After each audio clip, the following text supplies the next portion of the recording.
Hello, hello. 2 minutes earlier than the timer indicated. I guess a little surprise. We're back today for another workshop series. Today we'll be trying to boost some of the bard subclasses. And while I was checking the subclasses, I was also checking the new playtest material that was released from 1D&D, which you might have already heard from other YouTubers. They cover it as soon as it comes out. But I only watched like some parts, so I hadn't read it fully. I was reading it earlier. It does have some pretty good directions in classes. They were mentioned in previous playtest materials as well, but now I see that they have survived the feedback, so it looks like they're going to stay. And those directions, I mean, like the 4 subclasses per class. As if you haven't heard, there's going to be 48 subclasses, but instead now they're equally divided to the 12 classes that we have, instead of the previous uneven distribution that we had, like wizards with a crap ton of subclasses. So everyone will be getting 4, which is, on one hand, like, okay, the wizard subclasses were too many, and many of them were insignificant compared to few key others. So it is a good step to try to combine and make some new subclasses, like for the wizard. For the cleric, that also had a lot of them, the majority did have a unique flavor. Now they're going to disappear. I don't know how they will be merged, which one is going to survive and which is not. I assume the strongest one will survive and the least popular will go away or be merged with some other. But on the other hand, it is another step towards this normalization that every character class will feel very like that it came out from the same form. I know they're gonna have different class features and all that, and they have different roles to fulfill. But right now we had like those very different mechanics. Like the wizard had the many subclasses, which were schools. You would get them at level 2, while another class would have less and would get them at level 3 or 1. There is a more variety. Not all variety is good variety though. So if I had to choose between this system that we have now and the new one, I would choose the new one, I think, with giving 4 subclasses to each class and hoping that all 4 of them will be balanced and equally popular. Now they do mention new revised spells and feats. I didn't go those through. Revised encounter building rules. This is the most important, at least for me. This is a very, very important part. If they can make a proper formula or a system that you can balance encounters, because the current one is a complete joke, I would say confidently that 30% of my workload, it will reduce my workload by 30% on preparation. Like balance, encounter balance takes so much time, and you never get it perfect. Like you put a goal, how this combat you want it to be. Like you want it to be easy, you want to be deadly, you want to be challenging for half of the group and like a little bit easier for the other half. You never reach your goal. No matter how well you design the combat from before. Like you could spend like 4 hours making creatures with fully custom homebrew abilities, and in the end you still don't get the perfect result that you were going for. There are so many variables, so many unpredictable choices from the players, and the interaction of so many different abilities makes the current system not working at all. Plus the CR, if you go by CR levels, challenge rating, according to the published, the official monsters, this is like a total disaster. The majority is underperforming, and there are some like trap creatures which they have hidden potential that does not reflect their CR, and they're like devastating despite their seemingly lower CR. So yeah, that's the most important part for me.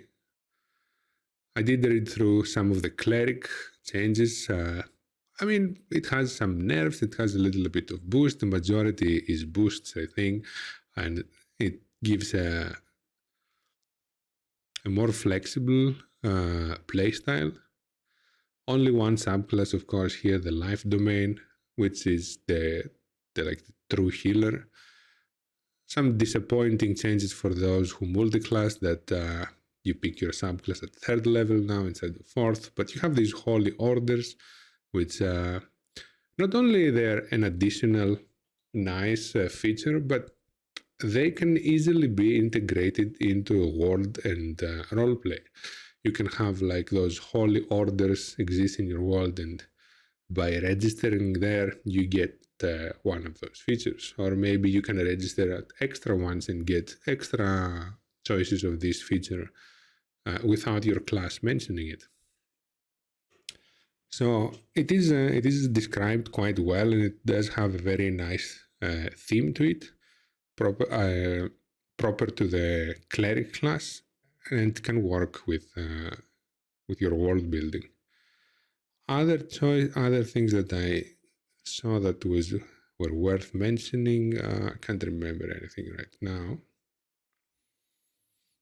Oh, they did some changes with the species. Now the Ardling species are celestial animals. They focus like more on the animal part than the celestial, although they do mention celestial here and there, and they have like some divine magic feature. But now they have categories according to what your head resembles like. So your head could be of a bear or a cat, lizard, squirrel. These are like climbers. I don't know if you're restricted to these or these are examples. Then you could be a flyer, which they don't have exactly the ability to fly, but they like glide down. A racer, deer, dog, horse, triceratops. You can have a dinosaur head, okay? Or a swimmer. I would say this one will be the most unpopular choice of all. And some new like other features that are not very unique. Then Dragonborn get their dark vision, the draconic flight. The draconic breath is it changed back to the version that was provided in Fizban's treasury, which is the better one.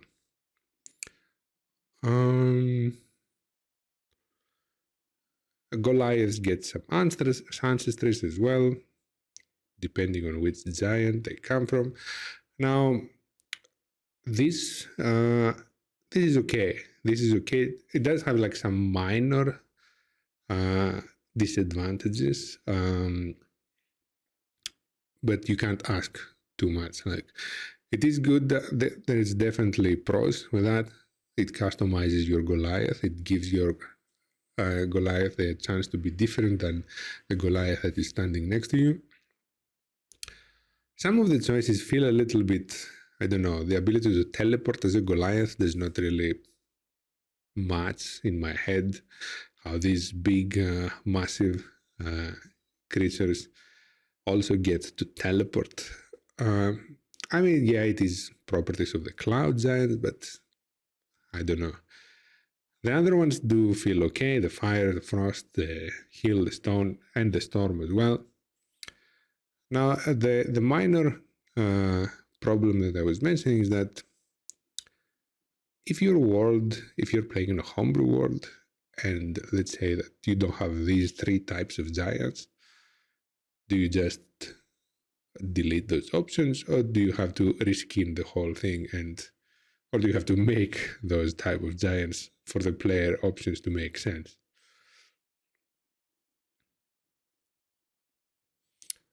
On the other hand, something similar you can say about Dragonborn, but we're playing Dungeons and Dragons, not Dungeons and Giants. So dragons are kind of like a given that at some point at least, they existed in the world that you're playing, unless you ban the Dragonborn race or species from your world. Then that solves the problem.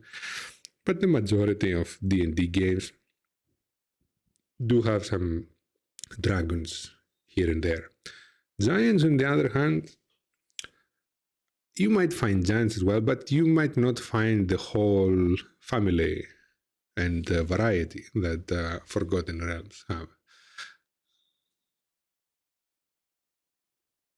Especially like the cloud ones, which seem to be the most unusual. Anyway, enough of one D&D content. Maybe on another video we could discuss about that. And let's get to the subclass workshop. Today we will be making 2 bard subclass items.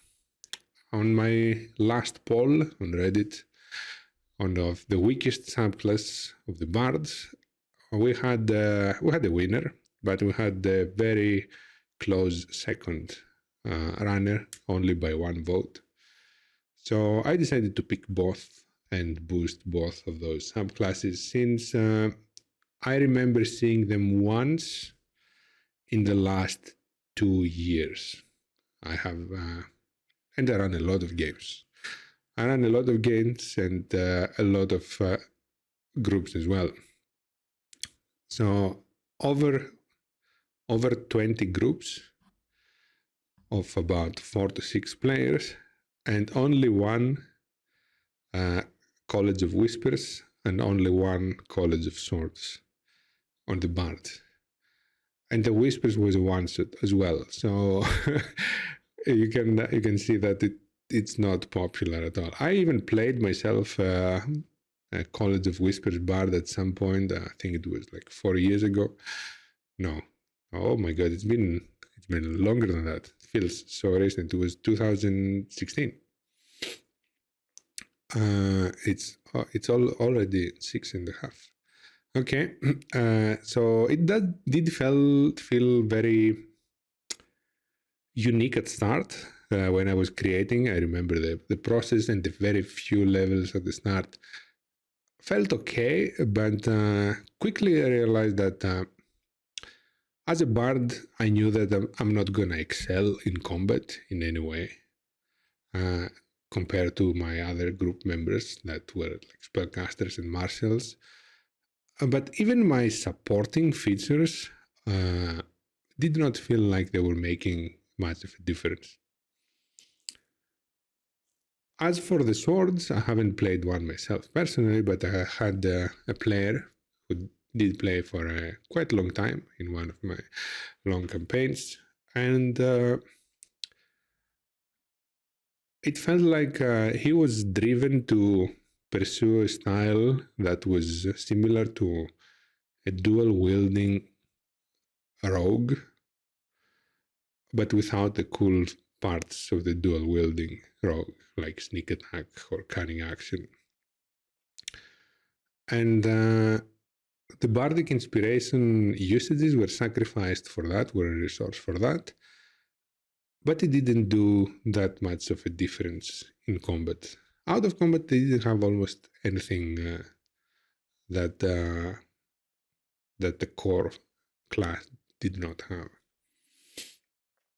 So let's go and check the two most popular, for start, subclasses, and see what we have to compete with and at what level we need to bring our bards up. These are, okay, eloquence and lore are the two most popular bard ones. Let's see what makes them really good. Eloquence is from Tassos, if I remember right, and actually, no, it was from Theros, from Mythic Odyssey of Theros first, and then it was reintroduced in Tassos. So they get a silver tongue feature at third level when you get your subclass. You're a master at saying the right thing at the right time. When you make a charisma persuasion or a charisma deception check, you can treat a d20 roll of 9 or lower as a 10. So you start with a minimum of a 10 roll, which is exactly the same as your passive, deception and persuasion. So if you always use your passive pretty much, like if your passive is enough, you don't have to make a roll. If you make any roll, the lowest you can get is your passive deception or your passive persuasion. This one is pretty good. In anything that is not combat scenario, this feature like signs any interaction with NPC. You know that you have a guaranteed talker in your group, someone who at least get an average and above roll. Then you get unsettling words. You can spin words laced with magic that unsettle the creature and cause it to doubt itself. As a bonus action, you can send one of your bardic inspirations and choose one creature you can see within 60 feet of you. Roll the bardic inspiration die. The creature must subtract the number rolled from the next saving throw it makes before the start of your next turn. This is a bonus action, so it does allow you to cast the spell right after it. So it is a very useful combat feature. As a bard, most likely you will have some heavy crowd control spells, like hypnotic pattern, for example, or that lance spell, which I don't remember the name, from Fizzbuns. What was it? Let's check. No. Spells. Where do we see the spells? Oh, there. It is a 4th level. I remember it was on Fizzbuns. Introduced. It had a name, which I cannot remember. Spell level 4th.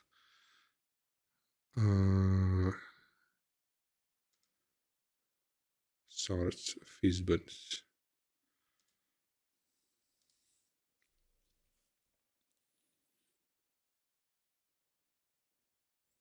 This one. Rolothems. That's a hard name. Rolothems Psychic Lance, which is a pretty heavy crowd control. It incapacitates the creature until the start of your next turn. So a whole round goes and the creature will be incapacitated, which makes it pretty weak target against everyone else, since it cannot take any actions or reactions. So that feature there is a combat feature pretty much, although it can be a non-combat feature as well. You could be subjecting creatures to saving throws outside of combat as well. But it is a solid 3rd level feature compared with the other one. I don't think the bard can ask for much more at 3rd level from those two features. One makes that your utility works better, and the other one makes your roleplay features shine even more. Okay, let's go level by level instead of comparing the whole subclass. I think it's easier to compare level by level the subclass features. And we have the College of Lore, the main spell casting, let's say, bard subclass. At third level, you gain proficiency with 3 skills of your choice. Okay, that definitely is not a combat feature, but 3 extra proficiencies, it's not a small amount. You already, as a bard, you get a lot of boosts in your proficiencies with Jack of all trades, giving you half proficiency in everything that you're not proficient with. And now you get 3 more proficiencies, boosting a lot of your skills. And combined with what race you picked and what class, you might end up with more than half of your skills already be proficient at level 3. Not a like top tier feature, but definitely, actually, no, I would say it is a top tier. 3 proficiencies are a lot. So I would say, yeah, it is a top tier feature actually. If it was 2, I wouldn't say top tier. Cutting words. Also at third level, you learn how to use your wit to distract, confuse, and otherwise sap the confidence and competence of others.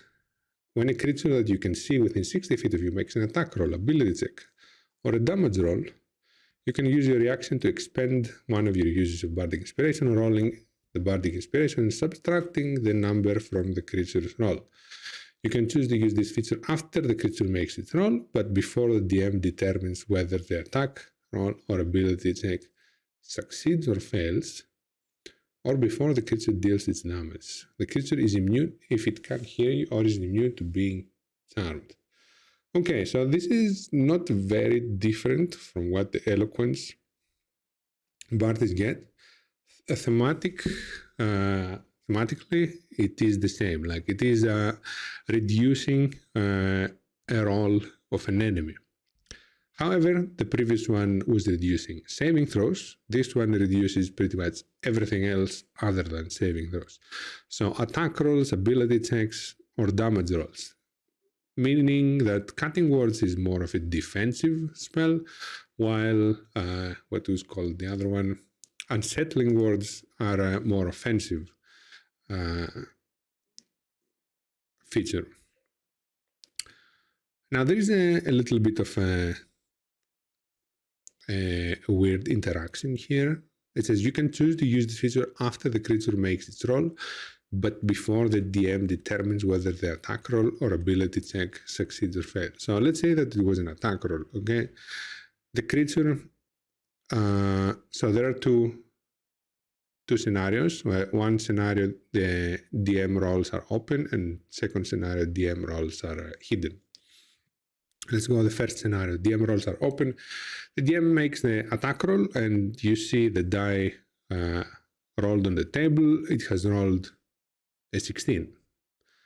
You can assume that unless it is like the first round of combat, you can assume like that it has some bonus on its attack roll, and maybe you even know the exact number by that point that you cast the ability.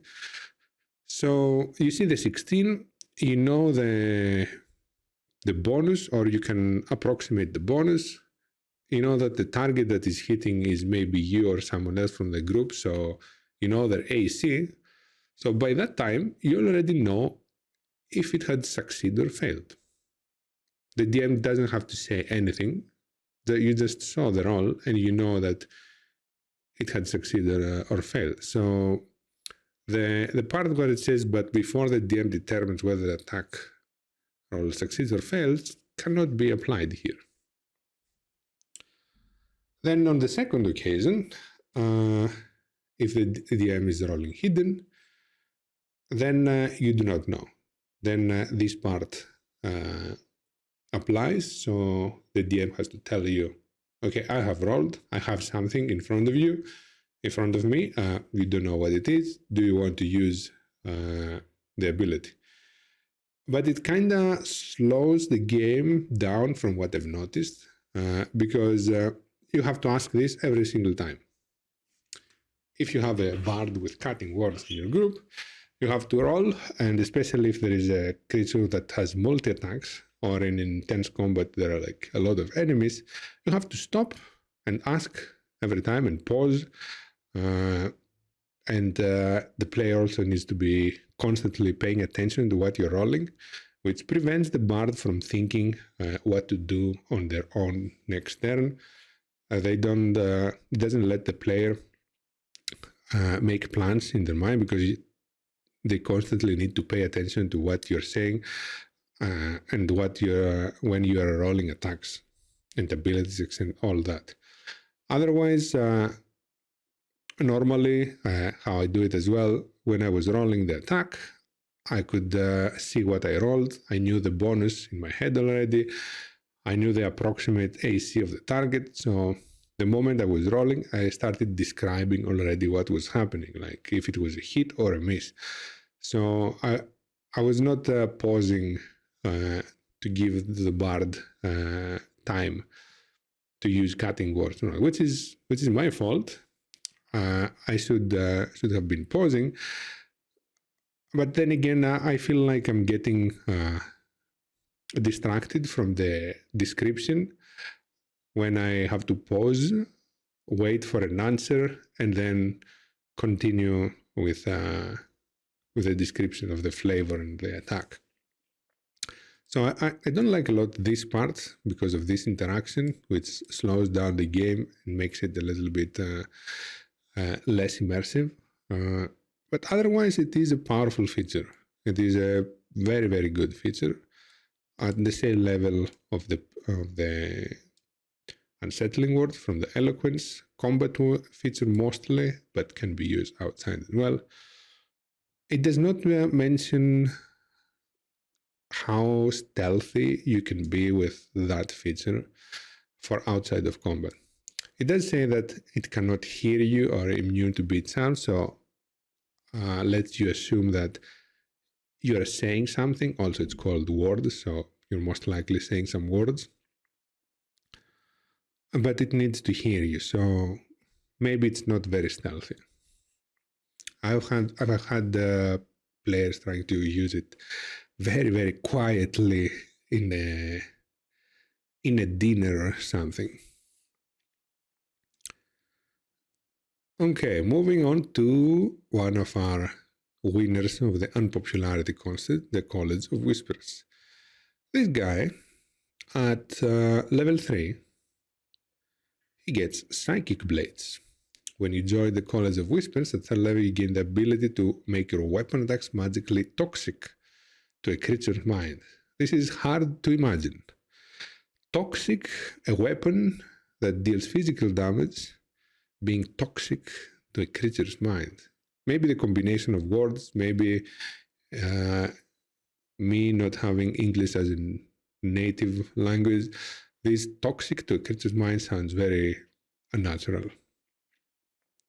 When you hit a creature with a weapon attack, you can expend one of your bardic inspiration to deal an extra 2d6 psychic damage to that target. You can only do so only once per round on your turn.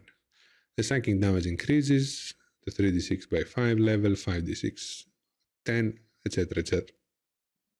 So this is clearly a combat feature. It doesn't have any other use outside of combat. Now, at level 3, how many bardic inspirations do you get? Let's check again. Mr. Bard. I think you have 4, if I remember right. Come on, D&D Beyond. Go faster. Okay.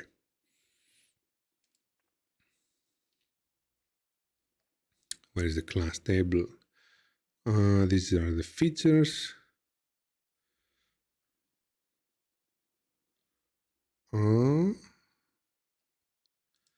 are the bardic inspiration tables? Or is it not a table? Maybe it's not a table. Bardic inspiration.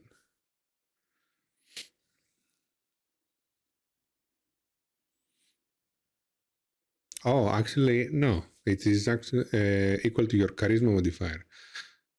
The reason I remembered 4 is because that's the usual number of charisma modifier you have by that level. So you get up to 5 at your maximum. So you could do 5 times at best 2d6 extra damage between long rests. Now, this is an okay towards low amount of extra damage for a feature that you cannot use very often. And as a bard, you might not even have access to decent weapons or the weapons that you really like. So if you're going for a College of Whispers, that forces you to use weapon attacks. So you won't be using your vicious mockery for that. It does not give you any choice to apply it on cantrips, which it could, but it's called Psychic Blades, so it wouldn't make too much sense. So combat-wise, it is, I'd say, okay towards not okay. No functionality outside of combat. Then also at third level, they get the Words of Terror. You learn to infuse innocent seeming words with an insidious magic that can inspire terror. You speak to a humanoid alone for at least 1 minute. You can attempt to seed paranoia in its mind. At the end of the conversation, the target must make a wisdom saving throw against your spell DC or be frightened of you and another creature of your choice. The target is frightened in this way for an hour until it is attacked or damaged, or until it witnesses its allies being attacked or damaged. If the target succeeds on a saving throw, the target has no hint that you tried to frighten it. And you can use it after a short or a long rest again. Okay, so this is a out of combat feature, because 1 minute alone in combat will never happen. And it has some requirements. 1 minute and alone are the two requirements. Now, the 1 minute is not a problem. The alone might be a problem. It is unusual for the group to split in most cases, and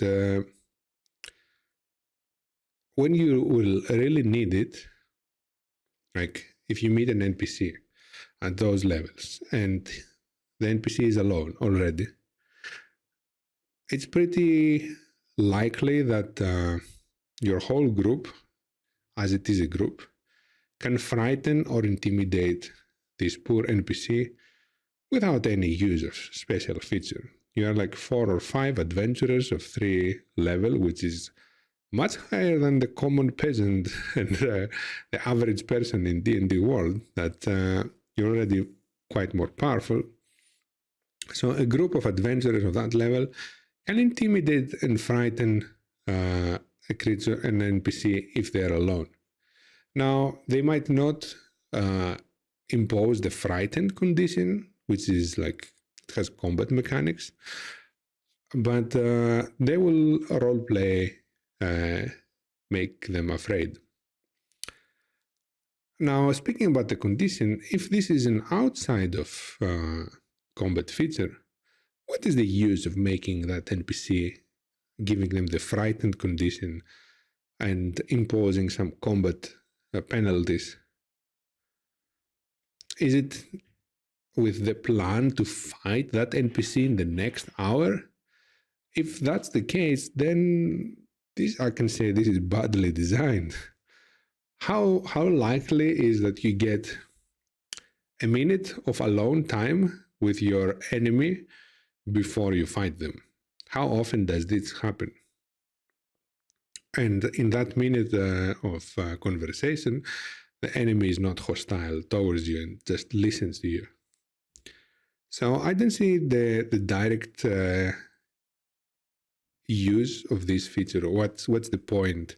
It does sound cool. It does have this whispers college theme into it, and the fear and the spy feeling to it, but it doesn't have any substantial use. So unless the DM magnifies the effect and makes the NPC feeling frightened to that extent that it starts to have other implication outside of combat and outside of what the frightened condition says, then this feature doesn't do anything. Like, okay, you went in a tavern, you took someone outside, you talked to them alone, you made them afraid of you, and then you fight them. What's the point? Also, people who are going to be subjected to this effect, NPCs who are going to be subjected to this effect, they're most likely on the weaker side. Because if they were on the stronger side and being much more powerful than your group or than you, the bard, individually, they probably won't give you the chance to talk to them alone like that. They will have some like guards with them, some minions and stuff like that. So yeah, I can say that this feature sounds very cool, but does not do anything in the game. Okay, moving on to the swords.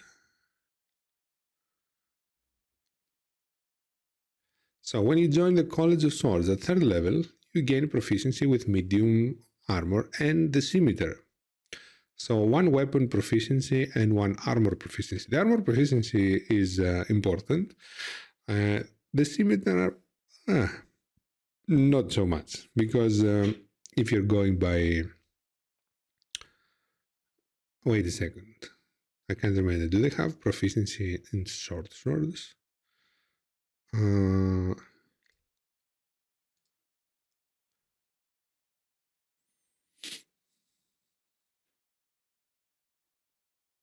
Yes, they do. I was worried that I was remembering a race feature instead of a class feature. So they do have proficiency in short swords. And the scimitar in the default D&D, if you're playing default D&D rules, it doesn't have any difference with the short sword. It's more expensive, actually. 10 gold for the short sword, 25 gold for the scimitar. But otherwise, they have the same properties.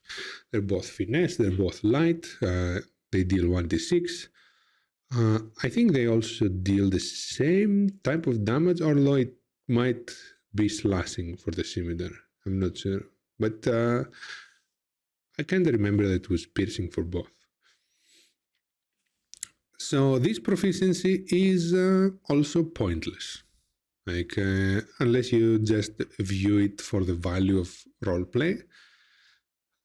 But for the value of roleplay, you could just ask your DM, like, okay, I'm proficient with short sword. Can I use a scimitar or a short sword that looks like a scimitar? They do exactly the same thing. Most likely they will let you. But the medium armor proficiency is something not small. Like, it's a whole tier up in armoring. If you're proficient with a simple or master weapon, you can use it as a spellcasting focus for your bard spells. Now, this is a nice bonus there. You don't have to use an instrument for your bard spells anymore, so you could be dual wielding and casting spells at the same time. There is a little problem with that by the rules as written, and I think as intended as well, although I wouldn't bet on the second. If the spell has it has somatic and verbal, only somatic. The somatic is the important one. If it has somatic components, but not material components, you cannot cast it while wielding, while your hands are both occupied, even if it is your focus on your hands. On the other side, I'm saying this is a weird ruling, because if it does have material and somatic, so if it has more components, but material and components are included in that, then when you're holding your focus and you don't have hands free, like holding focus and weapon, in the case of the swords bard, it will be 2 weapons, because one of them or both of them are acting as a focus. You can cast the spells if they have material and somatic, but if they have only somatic, you cannot. I didn't make this up. This is like by the rules as written, and it is a little bit weird. But in general, this feature here that makes your martial melee and simple melee weapons a bardic focus is pretty good. Convenient, actually, not pretty good. It's very convenient. Allows you to dual wield most. I think that's the intent of this feature. Fighting style. At third level, you adopt a style of fighting as your specialty. Choose one of the following options. You can't take a fighting style option more than once, even if something in the game lets you choose again. Dueling and two-weapon fighting. So the dueling is when you have one weapon and the other weapon is free. Now, if you take dueling, you won't have any problems with spellcasting and material components and somatic components. And you get your bonus 2 damage on your damage rolls with that weapon. And then you have two-weapon fighting, and you add your ability modifier to the damage of the second attack. So from the two fighting styles, the two-weapon fighting will deal overall more damage, as it does give you an extra full attack with the ability modifier included, while the dueling will just add the static +2. Even if you roll the lowest amount with your offhand attack, it will be 1 plus your ability modifier, which most likely is more than 1. So in the end, it is definitely higher than the dueling fighting style. However, the dueling fighting style allows your other hand to be free, so you can use it for other stuff, allows for more versatility there. And you get also blade flourish. You learn to perform impressive displays of martial prowess and speed. Whenever you take the attack action on your turn, your walking speed increases by 10 feet until the end of turn, and if a weapon attack that you make as part of this action hits a creature, you can use the following blade flourish options of your choice, and you can use only one option per turn. So it does trigger only on your turn, only when you take the attack action, so not on the bonus action, not on any other feature that allows you to attack. It does not trigger on opportunity attacks because it's not your turn, even if it says you can only use it once per turn and not once per round. So here it implies that maybe you can use it on opportunity attacks, but then above it tells you that no, only on your turn. The defensive flourish cause the weapon to deal extra damage to the target you hit. The damage equals to the number you roll on the Bardic Inspiration die. Oh yes, you spend the Bardic Inspiration die, of course. You also add the number rolled to the AC until the start of your turn. So you deal a little bit of extra damage and you get a random boost to your AC ranging from 1 to 6. Now getting 6 to your AC is not a small thing. It is a massive boost, almost like if you cast the shield spell, but it is until the start of your next turn, as the shield spell is as well. Sounds decent, right? The problem here is that you use your Bardic Inspirations for all that. And you have up to 5, so for the whole adventuring day, you have to choose whether you're gonna choose one of the flourish options or be the support to your group like your party most likely expects to. Then you have the slashing flourish. You can expend one of the inspiration dice to cause the weapon to do extra damage to the target you hit and any other creature of your choice that you can see within 5 feet of you. The damage equals to the number you roll to the Bardic Inspiration die. Now this one is not as good as the previous one. You spend your bardic inspiration again, and you deal up to 1 to 6 damage to another creature that is next to you. Like, the damage is very small. It could be negligible, like 1 or 2 or 3. Like, if it is 4 and lower, I would say it's definitely not worth it. If it is 5 or 6, still bad. And it takes, again, your bardic inspiration. And mobile flourish, you can expend one use of your bardic inspiration to cause the weapon to deal extra damage. So all of them make the weapon deal extra damage. And this one, the damage equals to the number you rolled on the bardic inspiration die as before. You can also push the target up to 5 feet away from you, plus a number of feet equal to the number you roll on the die. You can immediately then use your reaction to move up to your walking speed to an unoccupied space within 5 feet of the target. So it allows you to push the target up to 5 feet away from you, plus a number equal to the number rolled. Now, okay, let's say you roll 1, so you push them 6 feet. That doesn't put them into the next square, does it? It depends how you roll it, actually. Like, if anything above 5 is the next square, or you have to reach 10 to be the next square, or you have to reach until like 7.5, which is the average.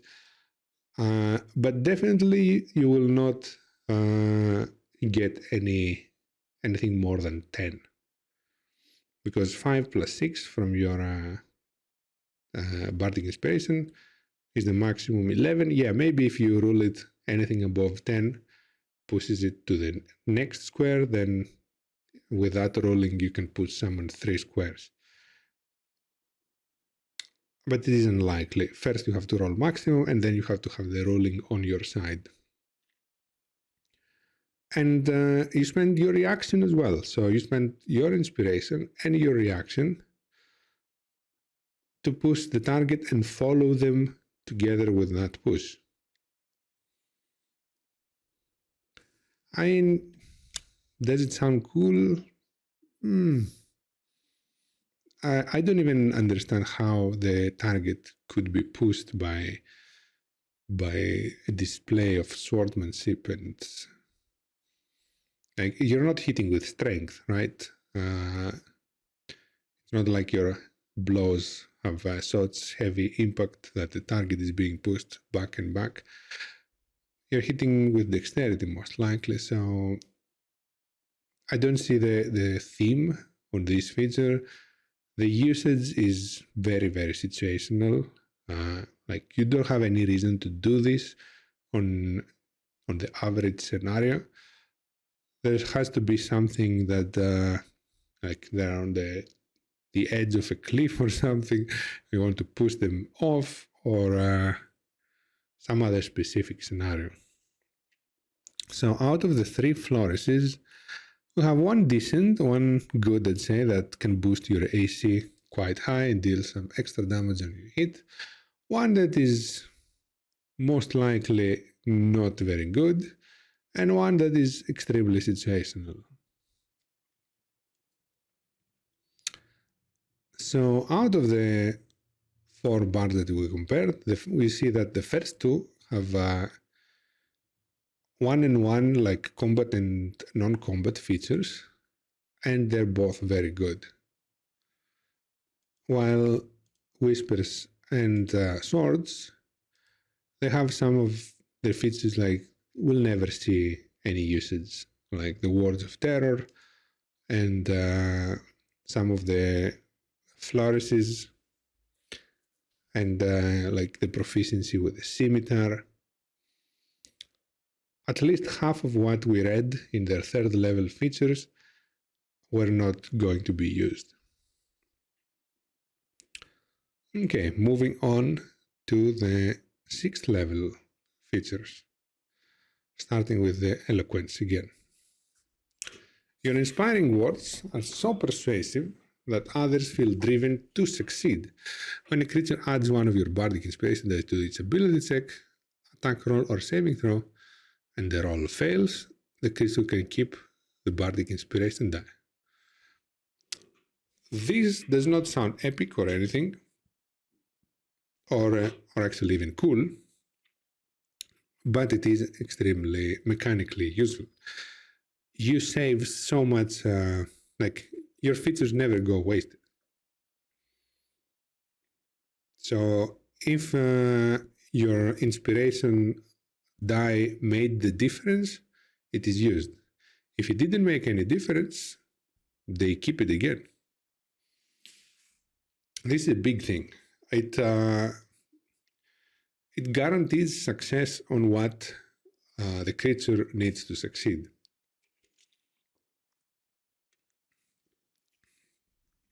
Actually, no, it doesn't guarantee. That was wrong phrasing. It guarantees that your support role is making the most out of it. And universal speech, you have gained the ability to make your speech intelligible to any creature. As an action, choose one or more creatures within 60 feet of you, up to a number equal to your charisma modifier. Those creatures can magically understand you regardless of the language you speak for 1 hour. When you use this feature, you cannot use it until a long rest, unless you expend a spell slot to use it. Okay, so that is not a combat feature, obviously, but it could be used in combat if you're trying to talk with an enemy that does not understand you, but most likely it is an out-of-combat feature. It says that one or more creatures magically understand you regardless of the language you speak. So it does not say that they need to speak a language. Does that make the bard being understood by plants? For example, if it is a plant creature that does not speak any language, does not understand, maybe they understand Sylvan, but some plant creature will not understand any language. Does this creature understand you? The way it's written, I would assume yes. It does not mention any intelligence score requirement, does not mention any requirement for languages they speak, because some features do say as long as the creature speaks at least one language. So this universal speech can be a massive roleplay feature. Like when there are no other visible options for a problem-solving capability, you can just start talking with plants. And, well, it does require some persuasion afterwards, but seeing your previous features, you will most likely have a very good persuasion roll whenever it's needed. So you can talk to plants and persuade them to help you with whatever problem you have there. And I don't know how it is supposed to be rolled like that. There are some plant creatures that have stat blocks and everything, and are considered creatures, okay? Regardless of their capability to understand, their capability to walk, or do other things. They're just some plant creatures.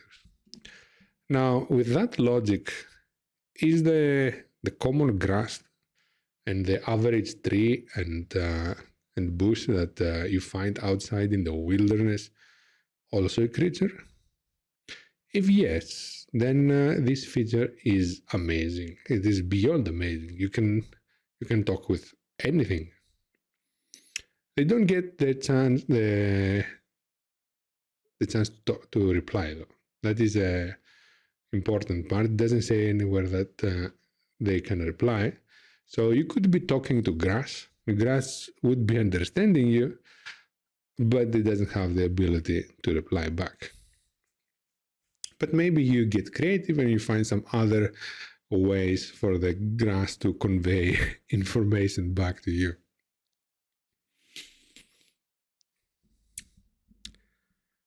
I would say that you can find a lot of creatures that can be useful. Even if you're in the deepest of caves, Like, you could find some tiny insects or something that are still creatures and ask them things. Okay, next, back to the lore part. Magical secrets, additional magical secrets. At the 6th level, you have 2 spells of your choice from any class. A spell you choose must be of the level you can cast, as shown on the bard table, or a cantrip. The chosen spells count as bard spells for you, but do not count against the number of spells you know. Now, this opens up the doors for so many possibilities. Even though with the so many possibilities, the majority picks Fireball here. Sadly, the majority of lore bards picks Fireball. Why? Why? Because Fireball is intentionally OP.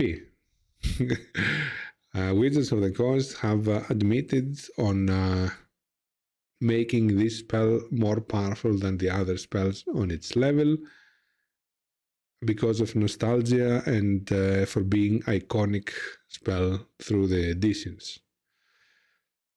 And I don't like them for that. Like, such reasons for making overpowered spells does not sit very well with me, because it makes all the players pick that one spell.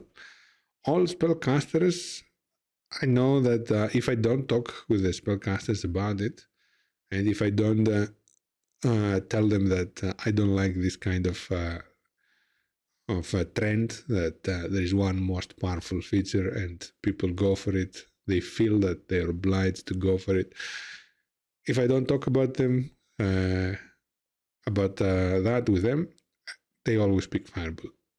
I can expect that every spellcaster that could pick Fireball, they would have picked Fireball. But regardless of Fireball, this feature opens up so many possibilities. It is a top tier feature. Like 2 extra spells of any level up to 5th, because up to 3rd, because at 6th level you have spell slots of 3rd level or lower, or cantrips or anything. It is amazing feature. They don't get a second. Oh wait, yes, Eloquence had 2 6th level features. They don't get the second because I assume of how good this one, the additional magical secrets, is. Now, on to the Whispers. They also have one 6th level feature, the Mantle of Whispers. At 6th level, you gain the ability to adopt a humanoid's persona. When a humanoid dies within 30 feet of you, you can magically capture its shadow using your reaction.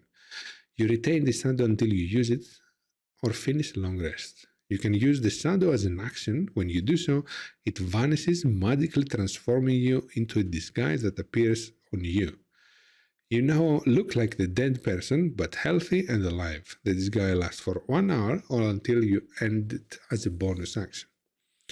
While you're in the disguise, you gain access to all information that the humanoid would freely share with a casual acquaintance. Such information includes general details on its background and its personal life, but does not include secrets. The information is enough that you can pass yourself off as the person by drawing on its memories. Another creature can see through the disguise by succeeding on a wisdom insight check contested by your deception check, and you get a +5 to this contest. Once you capture a shadow with this feature, you cannot capture one until you finish a short or a long rest. So this feature was what sold me on playing College of Whispers back then. When I read this one, I found the possibilities endless of impersonating and getting information through their memories and all that stuff, all that cool spy themed stuff. But it wasn't as I imagined. Now, it is a nice feature. It does sound very cool, and it can be used in a very cool way in games. The problem with that feature is that it doesn't come into play very often. Why? Because in scenarios where you need to infiltrate, let's say, to have this spy plan and actions rather than kill everything on sight, then on those situations, it is hard to kill the person that you need the information from. Also, if you have the possibility to kill them, you have the possibility to interrogate them and get the information without killing them. So even if you weren't College of Whispers bard, you could achieve a very, very similar result as if you were using this Mantle of Whispers. Like, you could get the information, you could use this guy's self spell to do the same effect. Yeah, it would take you a spell slot instead of a feature, but you would have another feature that would have been additional magic secrets or eloquence ones. The duration and all that other mechanical stuff are satisfactory, like the 1 hour is enough, the using it every short rest is pretty good, losing it on a long rest gives you a lot of time. All the other mechanical effects and the +5 to your check to deceive the creature is also amazing. But the scenarios where this feature comes into place are not as many as we initially think when we read this feature. The times when you can kill the person with the information and need the information afterwards. No, sorry. The times where you have to kill, no matter what, the person and could not obtain the information in any other way are very, very few.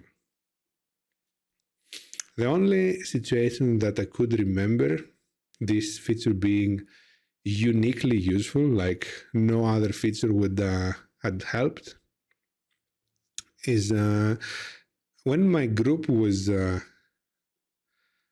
the audience of an execution. And I used this feature to capture the shadow of the person who was being executed. We didn't have a chance to talk to him before. We didn't even know him, actually. We just entered the city, and there was like a big crowd. There was something happening. Like, the DM was calling our attention towards that spot, and we went there. We saw the execution. And I captured, like, okay, I have this. I didn't know what else to do.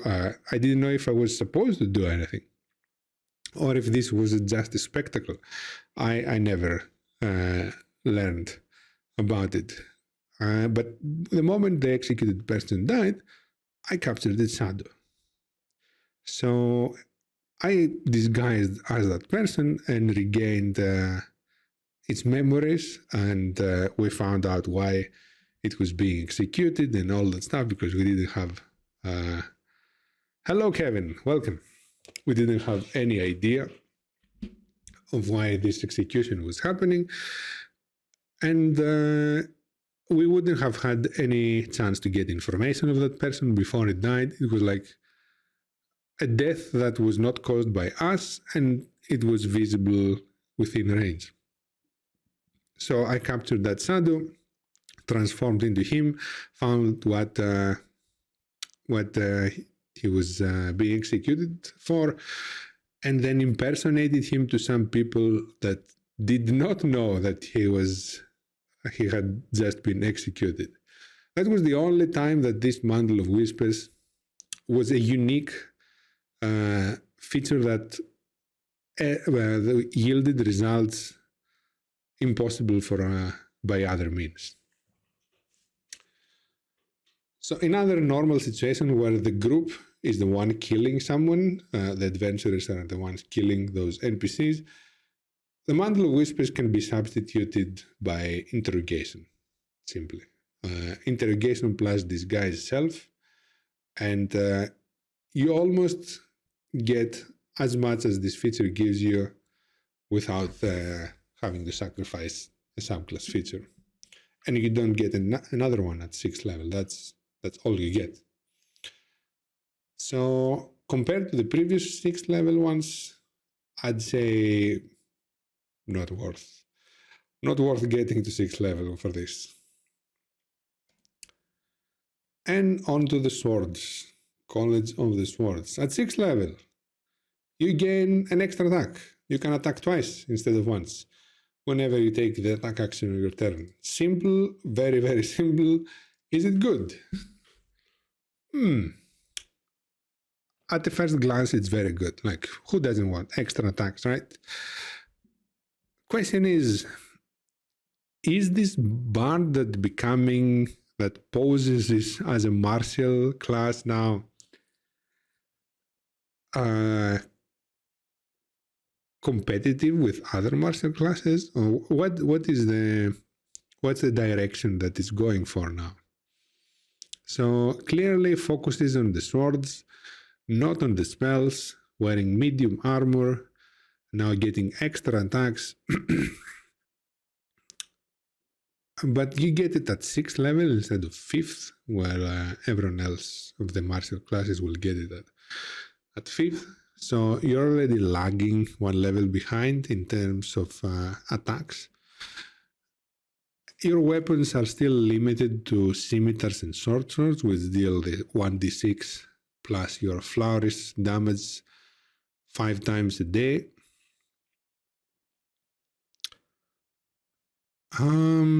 Yeah, so the extra attack on itself is good, but I don't think the rest of the class can support that well the martial style of the bard to make it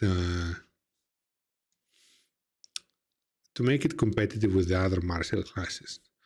Also, if you end up being so martial with this one, what is the point of being a bard here? Like, okay, you will have your spells, but at this point, like, wouldn't it be better to just be a paladin? You will get a ton more martial features and more delayed spellcasting, but you will be doing what you like to do, which in this case is being up and personal in combat, in a much better way. The only possibility I see here that this subclass offers something unique is that if you want to be melee in combat and play music, like that's what I don't see any other class offering that your College of Swords can offer you. Because being melee and support class, also the paladin and the cleric fulfill those roles. And the dual, like, it doesn't give you any extra. Yeah, it gives you the flourishes, okay? So it gives you the blade flourishes. But 2 out of 3 are kind of bad. And they have very limited uses as well. Plus, the moment you start using all your inspiration for flourishes, your support role is kind of over. You don't have bardic inspiration to give to others. Yeah, you can cast some healing words, but so can the ranger can cast cure wounds and will still deal way more damage than you, especially if they're like gloomstalkers or drake wardens. So this extra attack coming at 6th level, I'd say is okay. It does boost the subclass further, but it cannot compete with the other subclass boosts as well, and the other martial classes of the 6th level. Okay, back to Eloquence for the final 14th level subclass feature. When you successfully inspire someone, the power of your eloquence can now spread to someone else.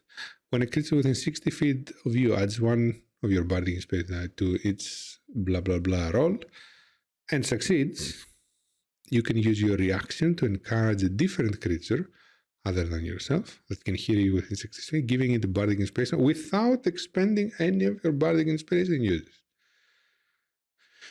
So you can use this reaction number of times equal to your charisma modifier, and you regain all your expended use after you finish a long rest. So this potentially doubles your bardic inspirations as long as you have reactions the moment they're used.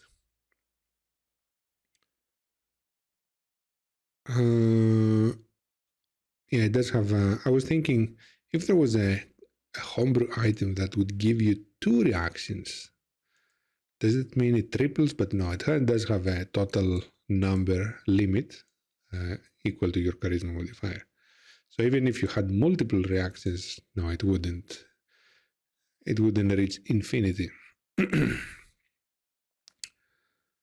Now, for a 14th level, it might seem not very epic for a subclass feature, but it is very useful. It gives you another 5 bardic inspirations at this point just by using a reaction. It doesn't take much of your action economy. Usually your reaction, unless you have something like Warcaster or oh wait, that one doesn't even have cutting words. This one has unsettling words. So they do not have a use for the reaction for anything else. Yeah, so action economy-wise, it doesn't cost you almost anything. Yeah, you could have missed an opportunity attack, but 14th level Bard, I don't think you should be relying on your opportunity attacks to make a combat difference.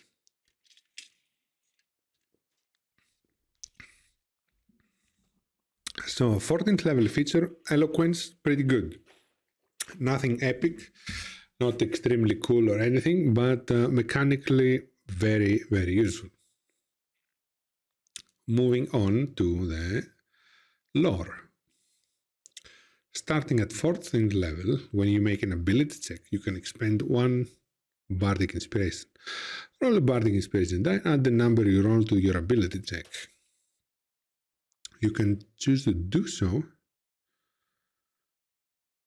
Wait a second, am I missing something? Oh, I see. Yeah, bardic inspiration could not be used on yourself. So the 14th level allows you to use bardic inspiration on your ability checks. Not on attack rolls, not on damage rolls, only on ability checks. And it works exactly the same way as it worked before. I'd say for 14th level, okay, not very impressive. Your ability checks will be exceptionally high at this point anyway.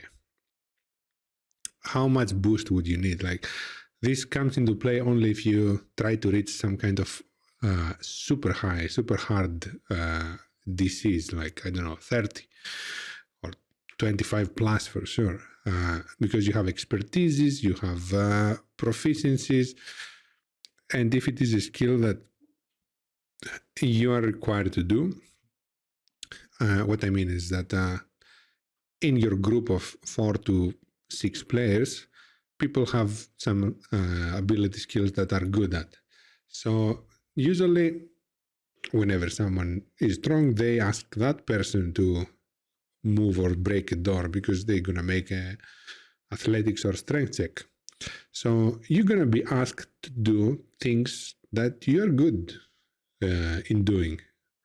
And your group will have learned what you're good at by 14th level. So most likely the ability checks that matter and that you're doing are with your strong skills. And you have expertises, you have proficiencies. You're going to be rolling very, very high. And yeah, you have also 3 extra proficiencies with the lore one. So I would say the 14th level feature isn't that great. Yeah, it can always be good to have an extra optional boost, But compared to the eloquence, for example, I'd prefer that one 100 times over. Moving on to the whispers. Shadow lore. At 14th level, you gain the ability to weave dark magic into your words and tap into a creature's deepest fear. As an action, you magically whisper a phrase that only one creature of your choice within 30 feet of you can hear. The target will make a wisdom saving throw against your spell save DC. It automatically succeeds if it doesn't share a language with you or if it can't hear you. On a successful saving throw, you whisper sounds like unintelligible mumbling and it has no effect. On a failed saving throw, though, the target is charmed by you for the next 8 hours or until your allies attack it, damage it, or force it to make a saving throw. It interprets the whisper as a description of its most mortifying secret. You gain no knowledge of this secret, but the target is convinced you know it. The charmed creature obeys your commands for fear that you will reveal its secret. It won't risk its life for you or fight for you unless it was already inclined to do so. It grants you favors and gifts it would offer to a close friend. When the effect ends, the creature has no understanding of why it held you in such fear. Once you use this feature, you cannot use it until you finish the long rest. Okay, so similarly with the Mantle of Whisper, this one sounds very, very cool. Very dramatic and epic, description-wise, knowing its most mortifying secret, and you do not know the secret, but the creature is very convinced that you know it, so it opens up possibility for amazing roleplay there and opportunities. It is an out-of-combat feature, because if you're trying to attack, damage, or your allies also attack it or damage it, the effect ends. So we are most likely looking for out-of-combat situations where you would be using this. Now, does it have problems? Yes, it does. One big problem is for the DM. So there are many NPCs that do not have such mortifying secrets. There are some NPCs there that they just have their plain lives in the village. They're like the mayor, even someone in power or someone important. The most mortifying secret might be that I don't know, they stole a bread loaf, or I know they pooped outside once. That's some NPCs do not have so, unless it is some very plot invested NPC that has done things and has involvement with the plot for a long time, it might not have any mortifying secret. And the DM will make up one on the spot because you're using this feature. And okay, you will have a servant NPC, more or less. But from the DM side, it's gonna be a bit laughable because they do not have any mortifying secret. Then again, except that's a problem on the DM side. For the player, 8 hours, you get to make this NPC do what you want, except fight for you, or it won't give you all his earnings and stuff like that. It regards you in terms of gifts as a close friend, etc., etc. I would say it is okay feature. Also, by level 14th, you might have other spells that can do similar thing. If you just charm a person with your high persuasion and high deception skills as a bard, couldn't you achieve similar results to this effect? In the end, this feature makes someone do what you want with some restrictions, some limitations. The charm effect makes that creature the charm creature can attack, okay? The charmer has advantage on any ability checks to interact social with that creature.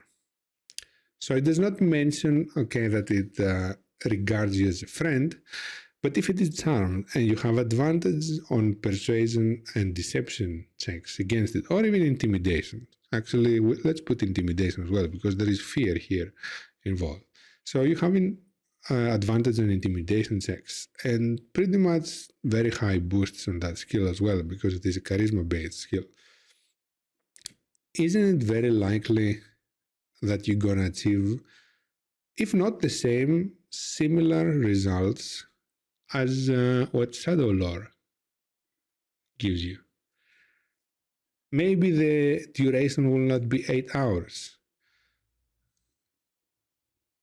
Let me check the charm spell, the details. Charm person.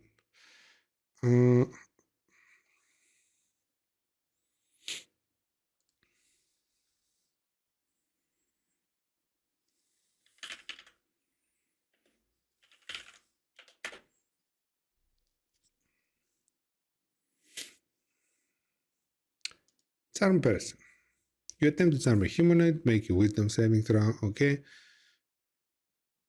Okay, the charmed creature regards you as a friendly acquaintance, so it does regard you as a friendly acquaintance. And also gives you the advantage. So you have a friend where you can deceive him very easily, you can persuade him very easily, you can intimidate him very easily to do what you want to do. It just doesn't, it just costs you a spell slot. While with that feature, it doesn't cost you a spell slot, it sounds cooler. And the other benefit that it has is that when it ends, it doesn't understand why it was fearing you so much.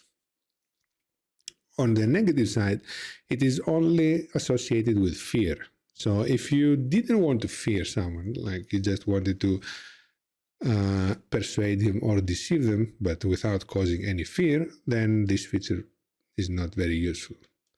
So you would rely again on charm person. So overall, the 14th level feature is a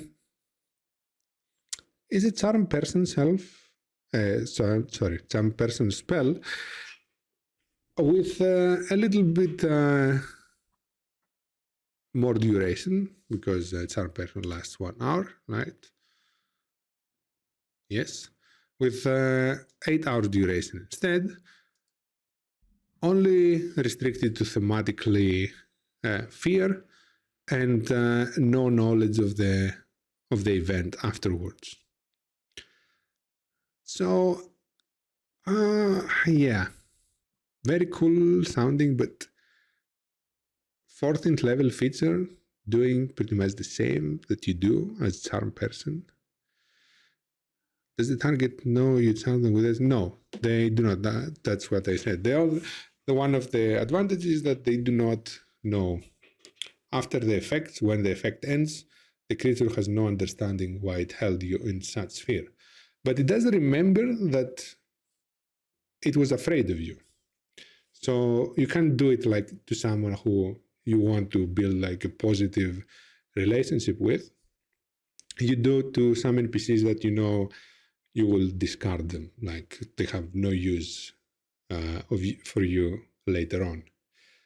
I would say this one is the biggest advantage compared to the other. The duration, not so much, because what you want to say and what you want to do, usually 1 hour is enough, unless they have to travel. Okay, if they have to travel, 1 hour will not be enough. But if we are talking about situation inside the city, 1 hour usually is enough to do some things. So the big advantage of the Shadow Lore is that it doesn't know why afterwards. It knows that it was afraid of you, but it doesn't know why. Is this advantage worth the sacrifice of a feature? Personally, I think no. Like if I have reached 14th level with a character, I would not be satisfied with getting an improved version of a level 1 spell. Like, and it's not even like a major improvement. It is a minor improvement. Because as we said, usually those NPCs that will be the target of those spells, from the charm spells, from the shadow lore feature, are NPCs that the group will discard or not meet again. Like the guard that is guarding something and you want them just to let you enter, or someone to give you the keys to the back door of a mansion, or the barkeeper to make to start a bar fight for distraction, stuff like that. You don't usually go for key NPCs that you're gonna be involved with again and again and again, with neither of those features. So yes, bottom line, cool sounding, but it is an improved charm person spell. And last, 14th level, we have the Master Florist of the College of Swords. Whenever you use a Blade Florist option, you can roll a d6 and use it instead of expending Bardic Inspiration die. Okay, this one is actually good.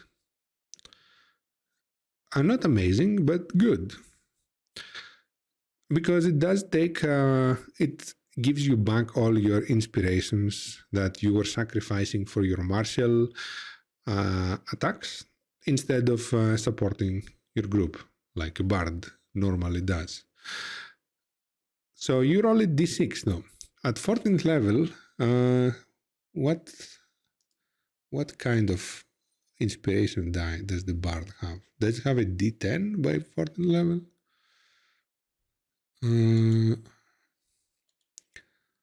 Go back to Bard, Bardic Inspiration. Where is Bardic Inspiration? There we go. A D10 at level 10. Okay, so it's one step before the D12. So at 15th level, you will have a D12. So you were sacrificing a D10 for your Blade Florists, and now you go back to a D6. And in 15th level, you will not be using your D12s. You will be getting to roll half of it. In a result, you will be not expending any inspiration die. So you keep your inspiration die for support, but your Blade Florist options use the first size die that you ever used, the D6. Now, obviously, this is a good feature overall because it saves you of so many uses of inspiration dice, and you can constantly now use Blade Florist on every single turn. It will not feel very great. It will feel good that you don't have to spend and you can spam them. But you were rolling d10s to add to your AC before, and now you're back to d6s. By level 14th, your enemies will be hitting with quite high attack roll bonuses. So your medium armor plus a d6 might not be enough to make to be useful anymore. Because I'm assuming the defensive Florist is going to be your spammable Florist. Like the other ones don't really have that much potential. Even if you cast them for free every turn, a little bit of extra damage on other targets, like a d6 of extra damage to 14th level adventurer is nothing. Then moving and pushing, again, very situational. It might be extremely good in one situation, but in general, it will not be. So the defensive flourish will be your bread and butter, your spammable flourish when you get to 14th and you have free use of them.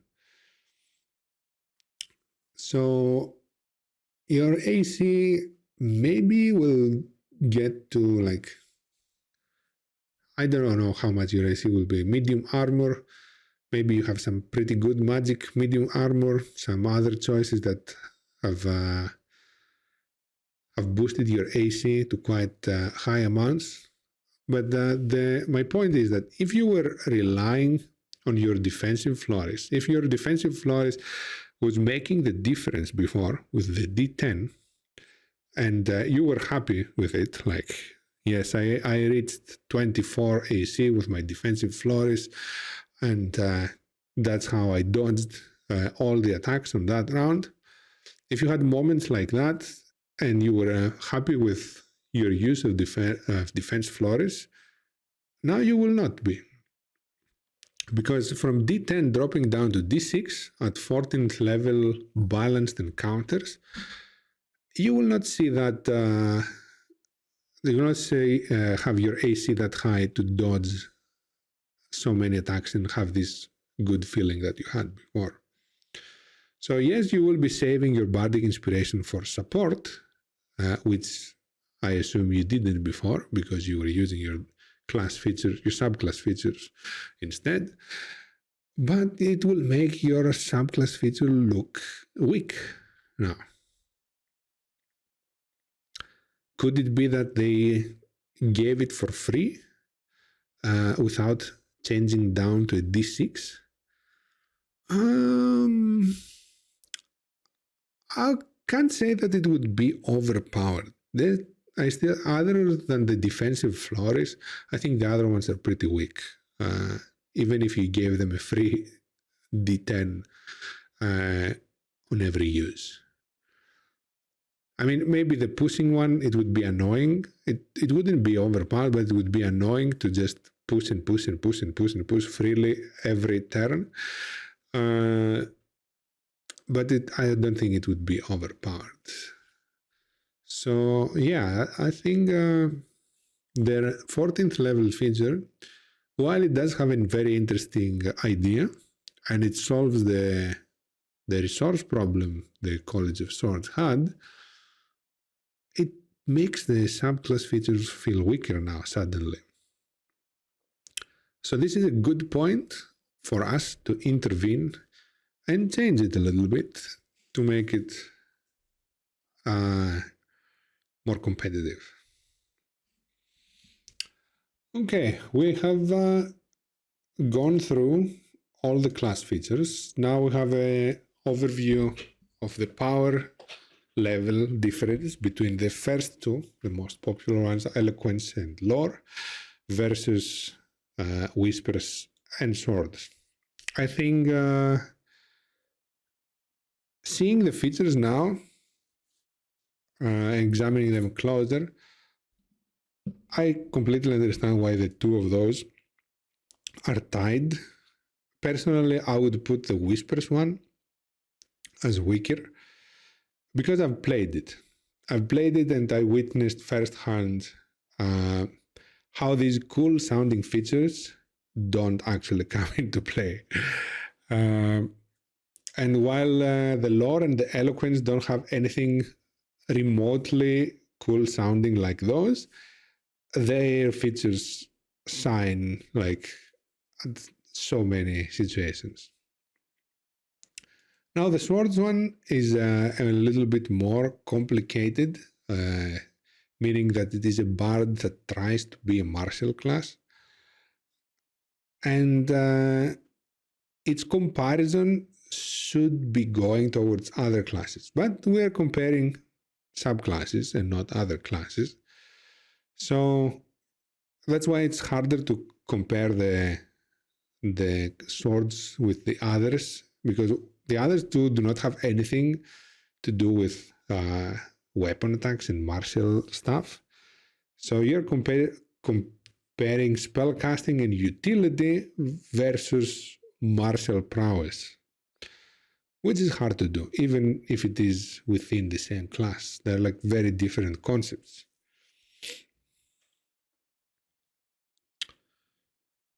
Okay, so let's start creating.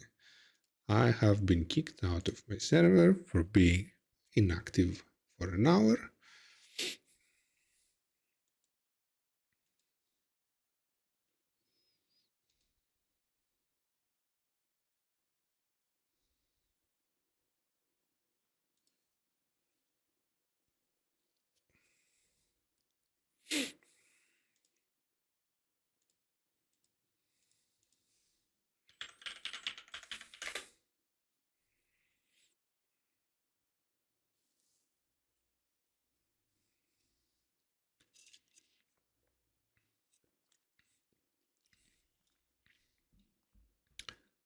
Kevin, are you still here?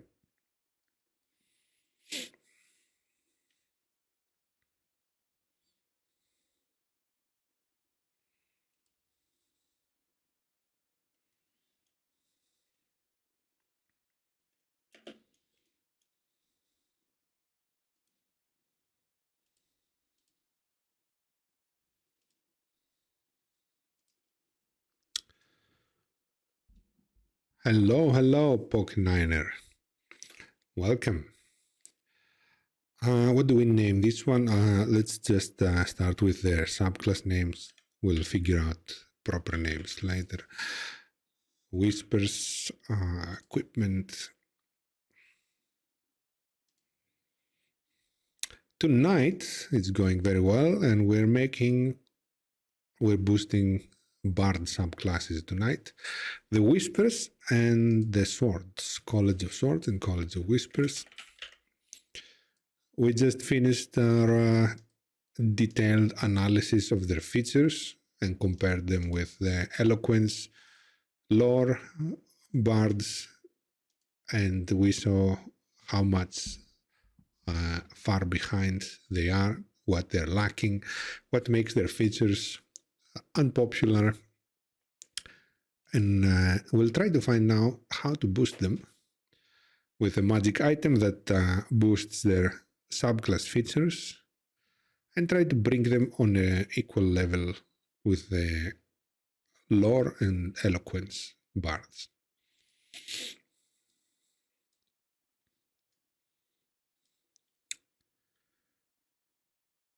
So at start, the Swords College has a problem of resource. Do I review homebrew ones? No, not on stream at least. I do it. I do it on my own time whenever I see some interesting ones. But yeah, no, I haven't included it on live streams as well. What is the theme of the bard subclass you have created? What kind of college is your bard attending? College of Pages. Okay, let me guess by the name. Is it? It is probably spellcasting themed subclass. Maybe something with librarian theme. Is it on D&D Beyond? Okay, let's check it real quick.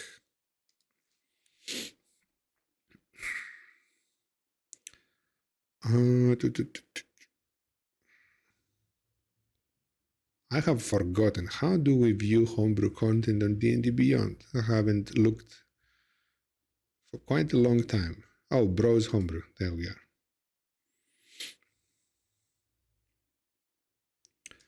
So college of, oops, pages. There it is, one result.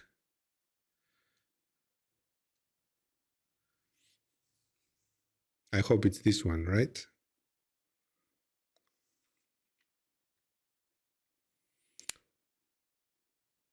The final battle of Eberron. Oh, is it specific to Eberron or not?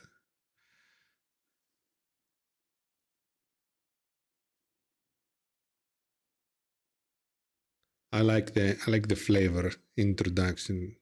It does show that you've put some work in it.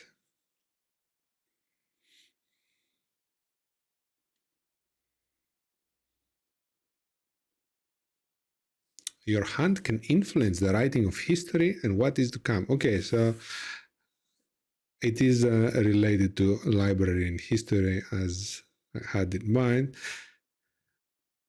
You can use your reaction to give bardic and space and die to a number of creatures up to your remaining inspirations. They may use this immediately as part of your reaction to add the roll. Okay, that's a cool feature. I like that.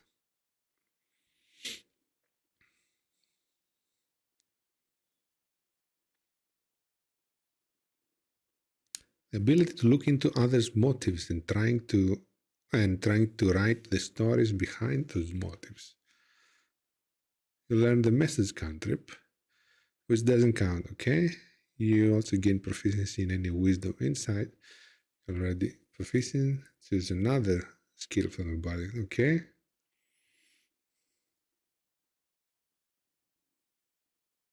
Okay, that's the writing prowess. I like this wisdom insight proficiency and the calligrapher proficiency, and you use the calligraphy supplies as a spellcasting focus. Like you hold paper and the pen, and you cast spells with those. Okay, that's cool. A little bit inconvenient, I'd say, but it does sound cool.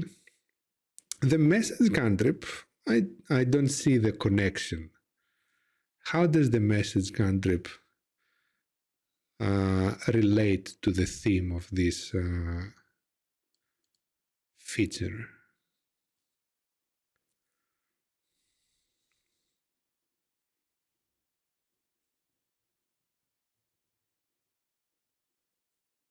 Or is it because of the part below? It says, in addition to using the message cantrip, you can enchant a piece of paper with this spell. As long as the paper is within 120 feet of you, you can use your calligraphy supplies to write a message onto it without having to see it.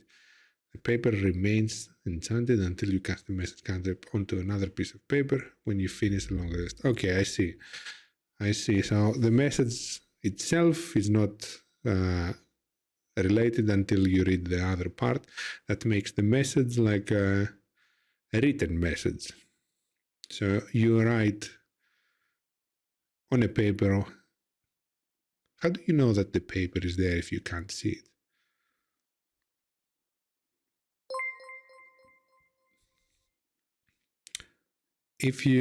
Thank you for the following. Hello, subatomic surfer. Yes, I get the part that you're writing into the air, but how do you know that there is a paper somewhere in 120 feet if you can't see the paper?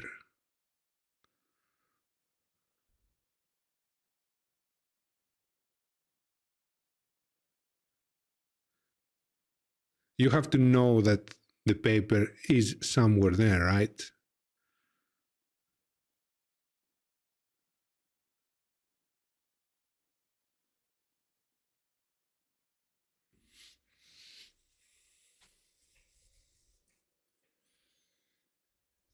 You probably have to believe it is. Okay. So if it is not, does the spell fail and you know it? Or you believe that you wrote a message, but the message was not there?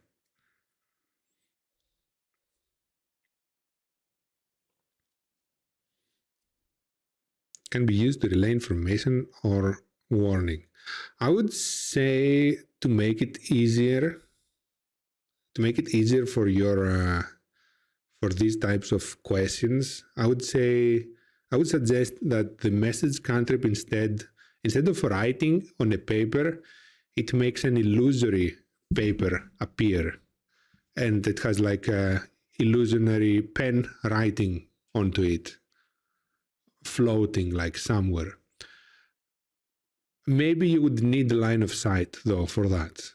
Like I would put a requirement that you need to see where the spot the paper appears, and like a silent paper appears and the pen is writing the message on it. So like you can present it someone on a distance and they can read it without making noise or without having to reply verbally, something like that. Because it's going to disappear. The paper remains enchanted until you cast the message cantrip on another piece of paper. So the previous one will lose its properties when you recast the cantrip anyway. So the illusory paper has a similar effect. Like it just disappears when you stop the message. Okay, plot twist. That has a nice name. At 6th level, you learned to twist. You have learned to twist at the hearts of those who communicate with you. You can use an action to spend a bardic inspiration die and enchant a creature that you can see within 30 feet. They make a wisdom saving throw against your spell save DC and subtract the roll of your bardic die to save. If they fail, they suffer from one of 2 magical effects affecting the attitudes towards you. Your choice. They become frightened. The creature ends its turn in a location. Okay. So similar to the fear effect from the fear spell. And they become charmed. You must concentrate on this effect, similar if you're concentrating to a spell. The effect lasts for 1 minute or until your concentration ends. If you or your companions do anything too harmful, so similar to the charm person spell.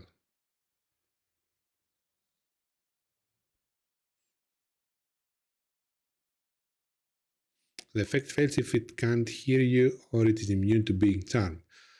I think the first effect needs this restriction as well. Like the fear effect should also fail if the target is immune to being charmed, because it is similar to charm effect, and you enchant the creature. If the creature like is immune to such charm effects, then enchanting should have been prevented from the start.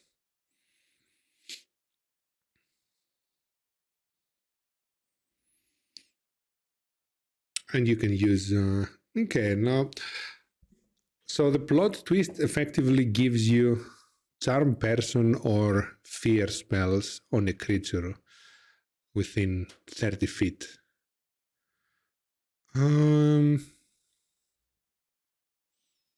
Okay, to be honest, I was expecting something more unique. When I read the name plot twist, I was hyped because it essentially gives you a charm person and a fear spell here. It's just phrased differently. As a 6th level feature, I think you can use charm person. The idea is to flip the situation that you may be in. But you can do the same thing with a charm person spell, right? Or with a fear spell. So the benefit of using this is that you don't use a spell slot.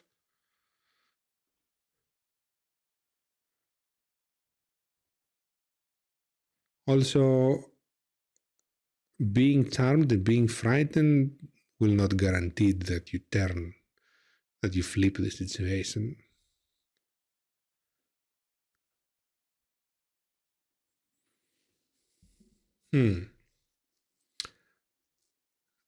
If I was playing this bard, I don't know if I would be very happy about the 6th level feature. Like, yeah, it is a free charm person, it is a free fear spell, and I can use it up to my charisma modifier. So it's giving me some like conditional free spell slots. It's good since it can give you like up to 5 uses of charm person for free. Oh wait, I used my Bardic Inspiration die for this though. So I exchanged Bardic Inspiration die for a spell slot to do Charm Person or Fear. I'm not sure. Would I want to spend a spell slot or a Bardic Inspiration at level 6? A level 1 spell slot...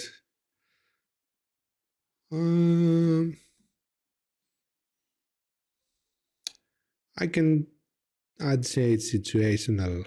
Probably I wouldn't be spending all my inspiration for that. I would definitely spend up to 2. If I have 5. Maybe even 1. But first level spell slots, when you are 6th level, you might not have big uses other than healing spells. Yeah, I would say the 6th level feature is okay. It is actually just giving you another way of swapping spell slots for Bardic Inspiration. Then Muse of Inspiration. At 14th level, as an action, you can choose a number of willing creatures equal to your Charisma modifier to be your muses. For the next hour, as long as you and your muse are in sight of each other, you both have advantage on all Charisma Wisdom saving throws. When you enter initiative, the muses also gain Bardic Inspiration without spending one of your own. You can use this effect once and regain the feature. Regain the use when you finish a long rest. No, that is a good one. That is that fits thematically with the muses, with the writing, and it does give you something that no other resource and subclass gives you. It gives free Bardic Inspiration at the start of combat to your muses. I will assume that by level 14th, all the group will be your muses. So,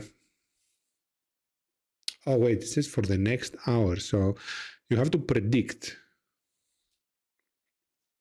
You have to predict when the fight will happen, which is it is a little bit restrictive, but makes sense.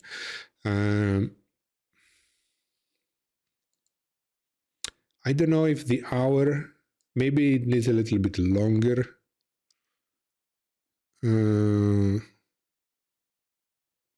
Unless, how long? It's just an action. Unless your DM gives you enough time to prepare before combat, like if you have time to cast like buffs, spells, etc. before combat, then you can activate your Muse of Inspiration right before combat. But otherwise, it might get tricky, because if you're traveling, for example, and you have a random combat encounter, you might have been traveling for 8 hours straight, or 5, or 4, or 3. Okay, so it's intended only for final boss ability. Okay, I like this one. It feels, not only it feels unique, but it feels fitting with the college as well.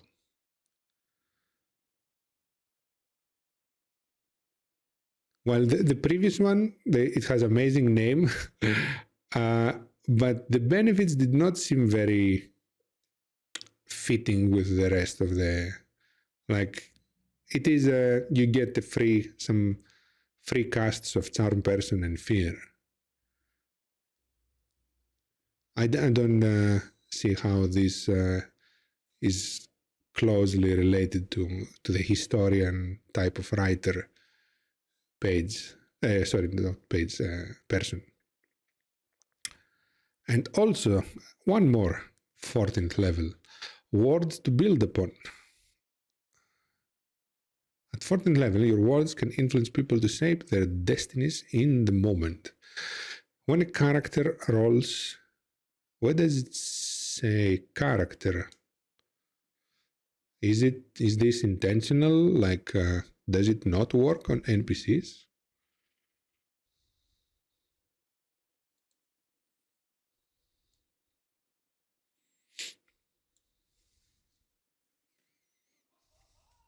Oh, okay. Yeah. So it should work on NPCs. When a creature rolls one of your bardic inspiration die before knowing if it succeeds or fails, you can use your reaction to have it roll the maximum amount. You can use this effect once and regain this use when you finish a short or a long rest. Let me think about this. Something feels off here. I think it's the wording. The wording is a little bit unusual. I know what you want to say here, but D&D usually phrases it in different ways. Hmm.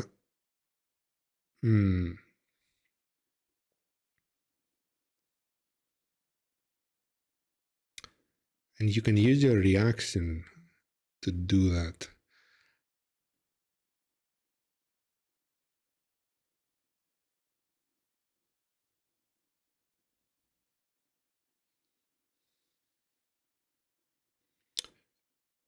I like it. I'm not sure if it is underpowered or okay. Once per short rest or long rest, meaning that you can use it only once per combat. In a combat situation, considering that with your previous one, everyone has a bardic inspiration without you spending one of your own. So in a combat, there will be like 4 or 5 people with bardic inspiration, but you can only influence one of them in that fight. So I would say maybe this one leads a little bit more uses. I would give it a set amount of uses per long rest, so they can decide on their own if a fight is important enough to spend everything there, or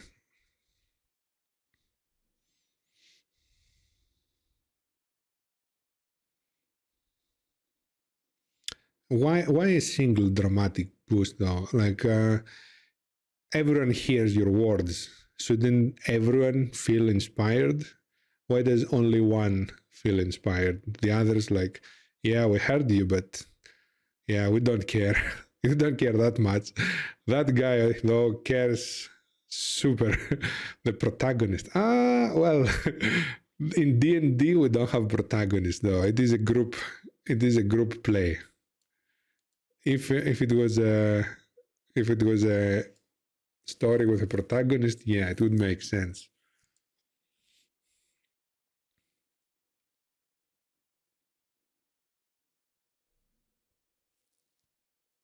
On the other hand, you give two 14th level features, which is not usual. Yeah, no other subclasses that we checked today had two. So maybe the second one being underpowered is okay.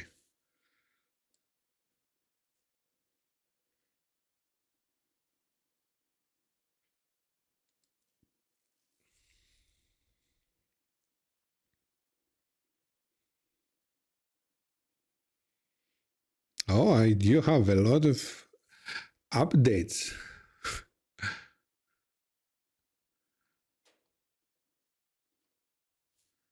Okay, overall, I think it's an interesting concept. I like the first two and the last two features. The plot twist I didn't like that much. I explained why. Like the name sets you for sets your expectations very high. Uh, it is very good name and it sets your expectation very high. And the following benefits seemed a little bit too plain for that epic name of a feature. But the other features I liked. They both feel fitting to the college that you describe, and their bonuses act accordingly.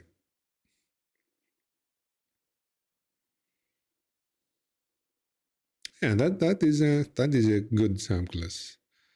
Well done.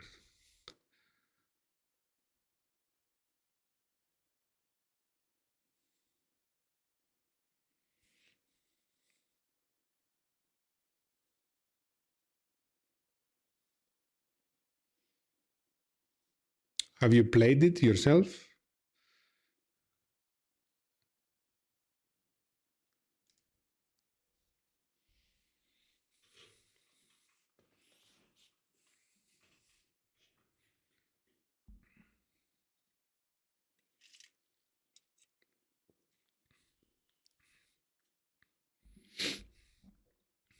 It was originally for a character in a campaign that got cancelled. Oh, that sucks.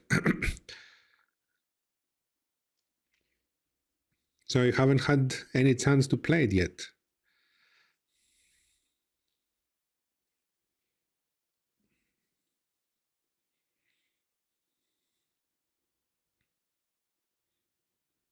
Okay. You're definitely quite excited to play it then, having updated it so many times and working quite a long time on it. This is why I hesitate making my own classes or subclasses, because I know that I will not get the chance to play them. As the forever DM, I only get to use them as NPCs, but NPCs do not feel even close to what a character would feels like. So I avoid going into the rabbit hole of creating subclasses and classes because I don't get the chance to play them. On the other hand, magic items, spells, and monsters, those I get to use. The items I can give to players, and I can use them on NPCs or as loot. The spells, same thing, and the monsters I get to run.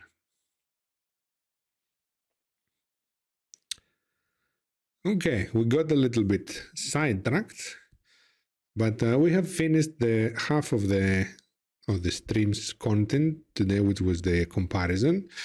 Now we have the other half, which is the creation part. 2 magic items that would boost the features of these unpopular subclasses to a power level of the eloquence and the lore colleges. The sword one will be the trickiest because it does stray quite away from the other bard subclass themes, but the whispers, I think, should be more straightforward. Before we go into the details and we start actually brainstorming and getting ideas, we'll do our mid-stream break and we'll be back in about 15 minutes. See you soon.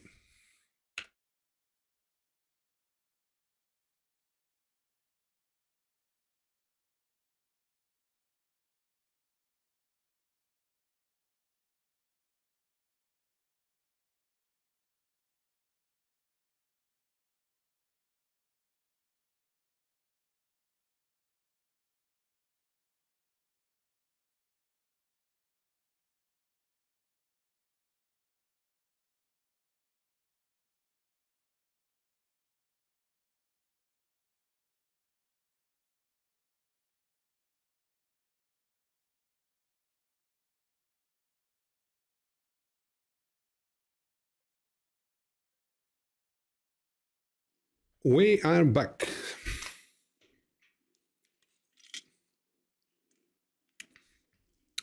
Okay, so we need 2 items.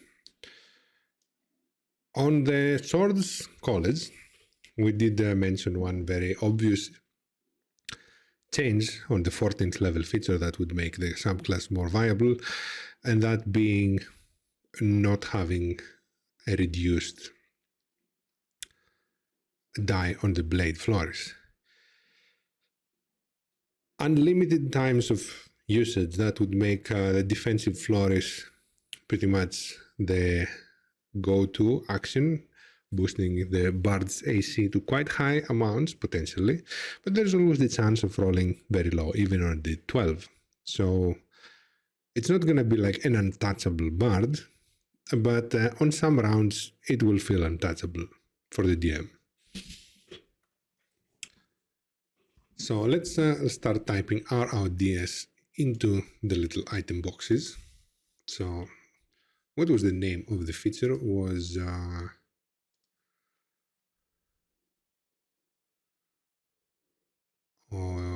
college Masters Flores. Okay.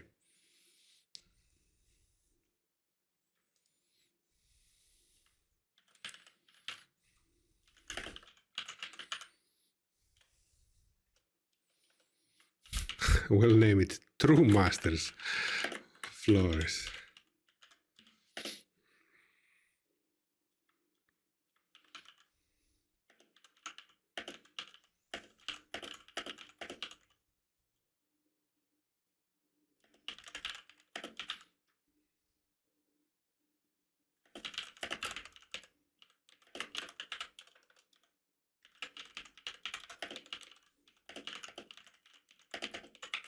So we'll bump it up to a D10, maybe increase it on D12 at a higher level though, meaning at level 18.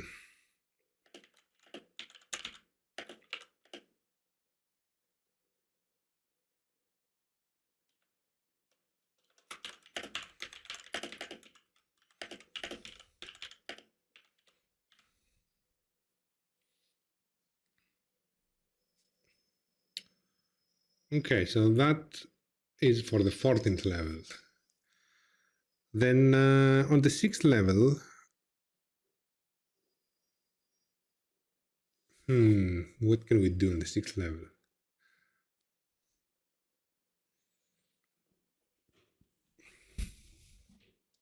On the Whisper side, though, I did have a pretty interesting idea for 3rd level.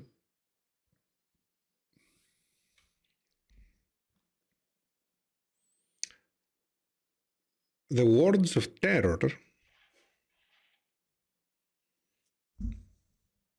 instead of doing what it's currently doing, it would spread rumors around.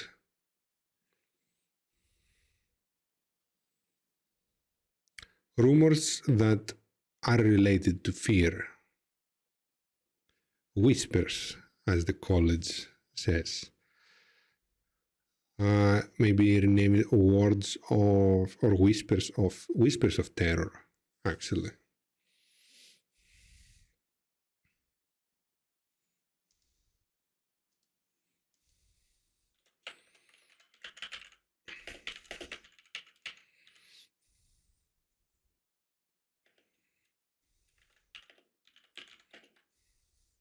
How is it named? Phrased, sorry. I'm checking. At 3rd level,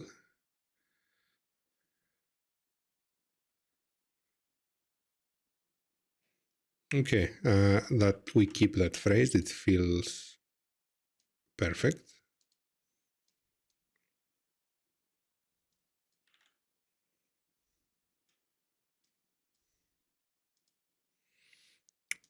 The rest of the effect, if you speak to a humanoid alone for at least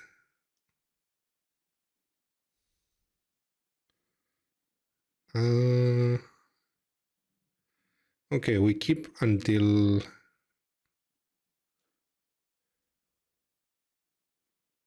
here.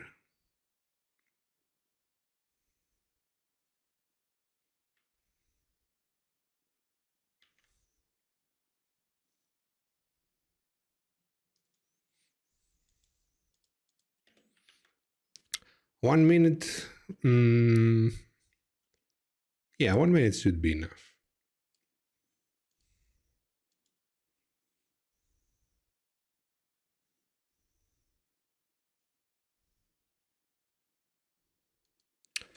To see the paranoid rumors in his mind.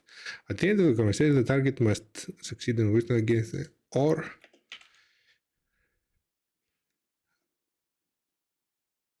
be inclined to spread rumors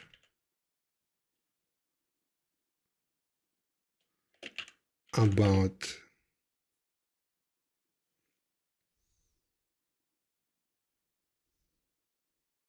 actually we need some more information. If you speak to a humanoid alone for at least 1 minute and describe a frightful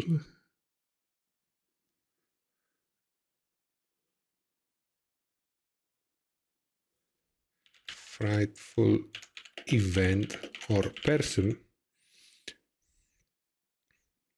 spread rumors about that event or person.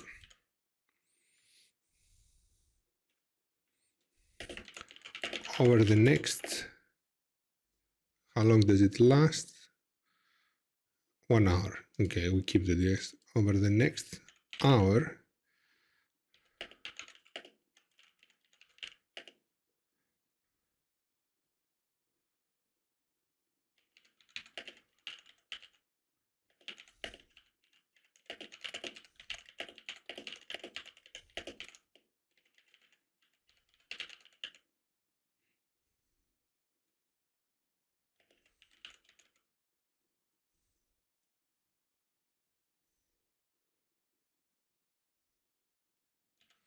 okay, so we make the creature spreading rumors around of a frightful event or person.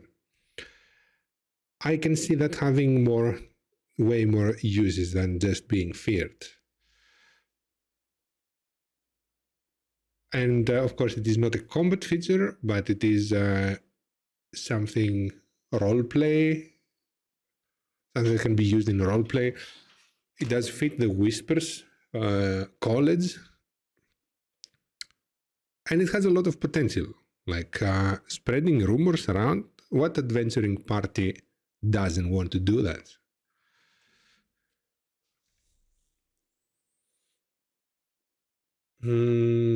Okay.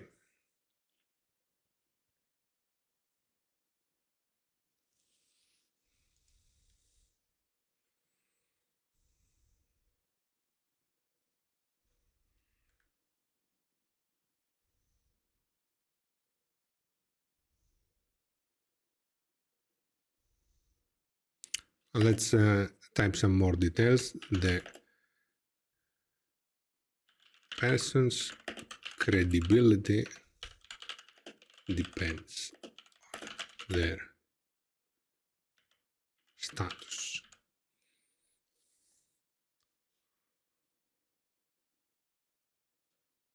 Actually, no, that doesn't even need to be. I mean, it's kind of obvious. If a madman starts shouting, or if the mayor starts shouting, there's a different impact and weight behind their words.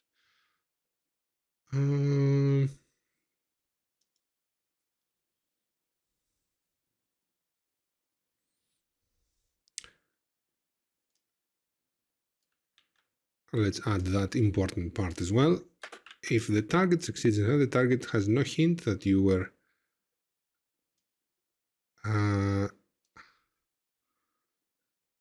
that you tried to implant rumors.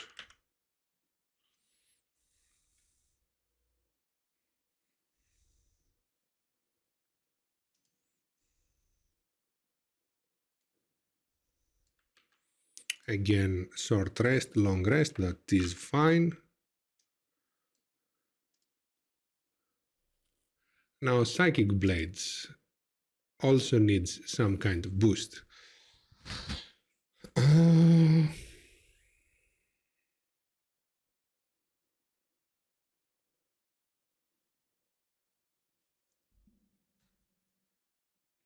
You expend your bardic inspiration and deal an extra 2d6 psychic damage to the target.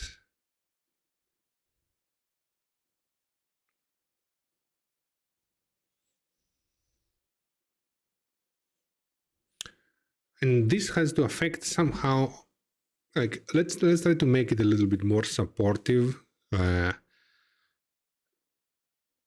rather than just doing extra damage with your weapons. Since you're spending bardic inspiration, let's have your group get a little bit of benefit from it. So maybe the creature that attacks it first the first attack against that creature after the psychic blades land, maybe they have advantage on their attacks, maybe the next creature has advantage on their attacks, or maybe extra damage. Actually, extra damage might be even better.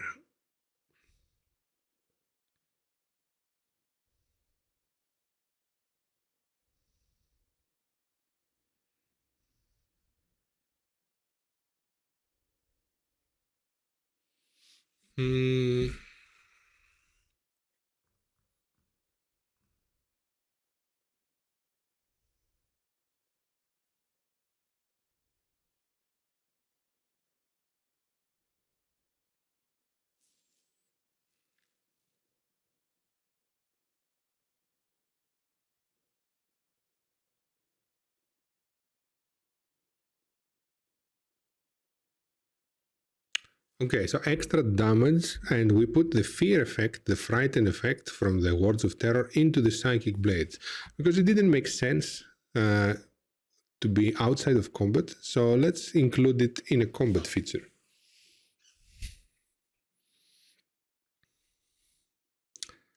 Psychic blades of terror. New name for this feature as well.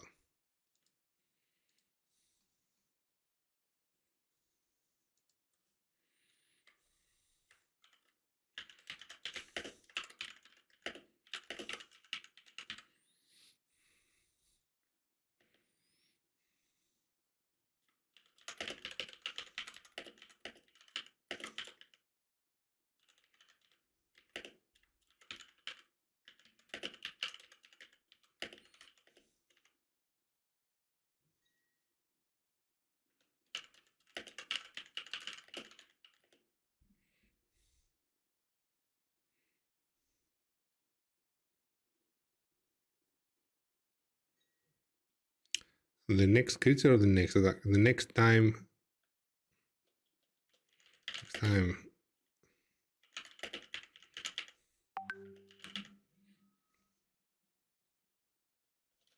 the target is being, how to phrase it like professionally, the next time the target is being subjected to an attack, not to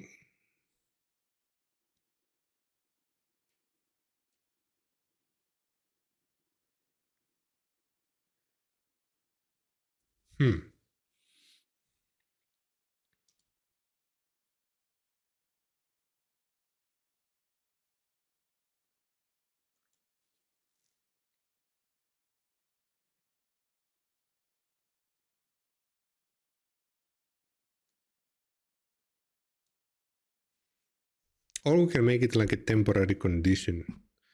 That would make it more simple.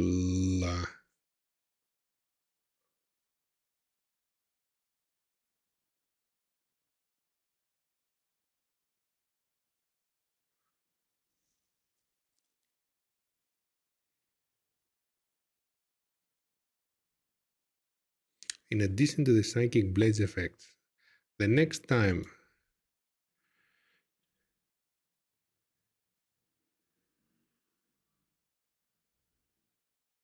not the target, there wasn't a target,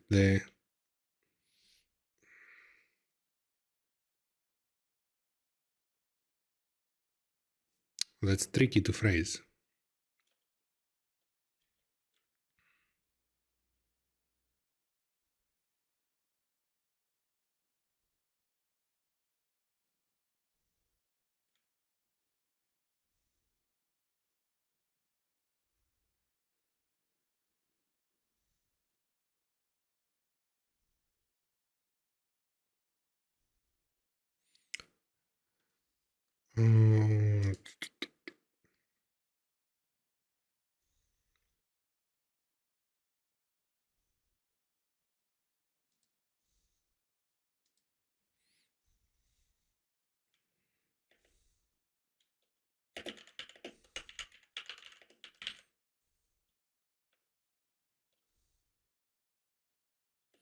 If the attack hits, actually, does it have to hit to expand the feature? Yeah, when you hit with a weapon. Okay. So it doesn't go to waste.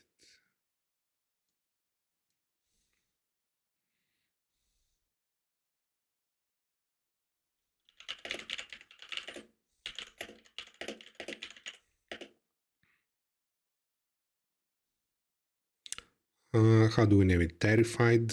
Maybe. Not terrified.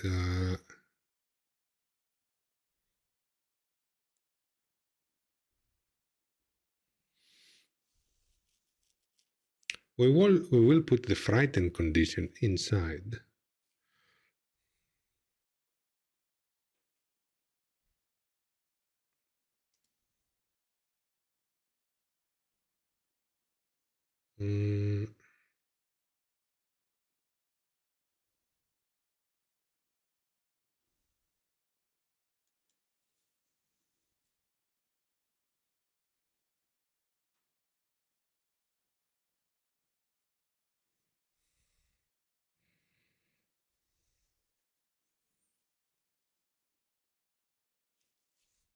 Okay, let's make it frightened.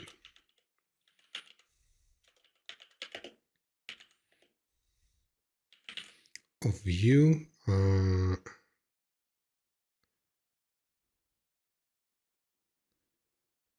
it has to be a saving throw as well, right? Unless they succeed on a wisdom saving throw.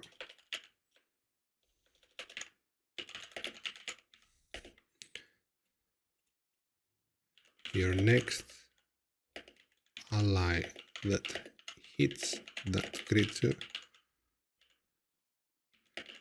deals an extra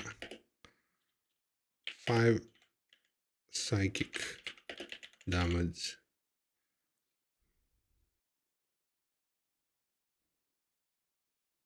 Actually, not 5, let's make it 2d6.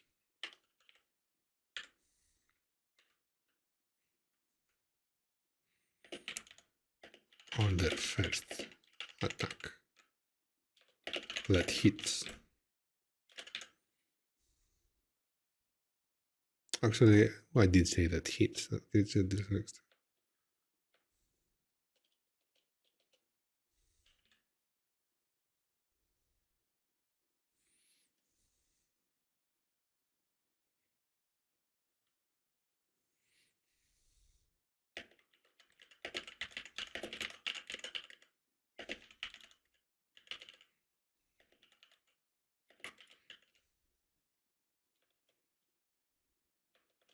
Alongside your psychic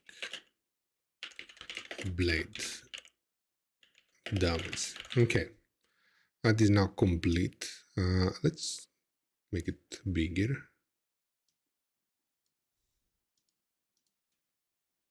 Okay, 3rd level, that's quite the boost here.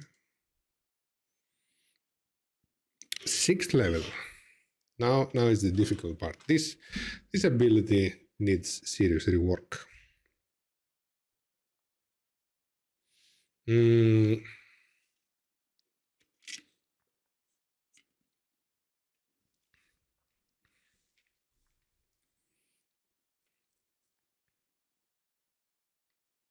How about we make it a little bit more combat useful? You gain the shadow, you wear the shadow, you become the creature. You gain all these benefits that you gain, but you also gain access to one of their features. One of their features, one of their attacks, maybe. If it is a humanoid, they might not have many unique traits, but maybe you can gain a proficiency. Charm one of its allies, but charm is not useful in combat. That's the problem. When you charm in combat, the charm goes away if it is damaged.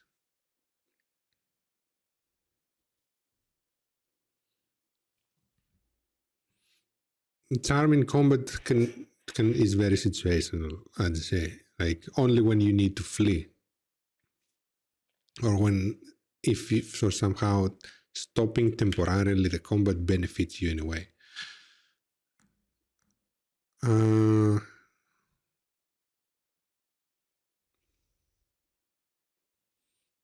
I think you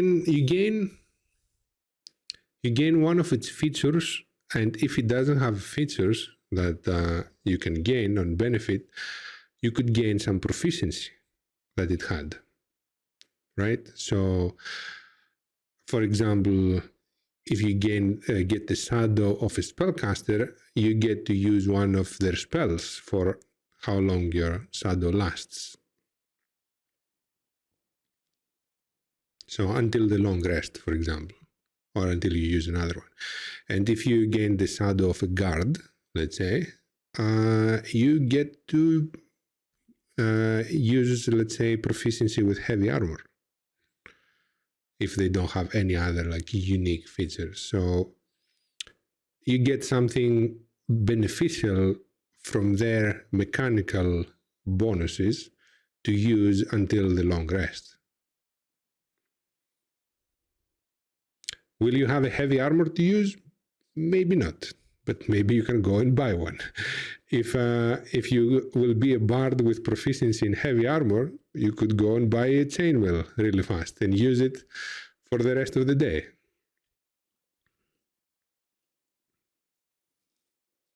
Now, what bonus do you get? That's the big question here. Since you don't know the bonuses, most likely it's up to the DM.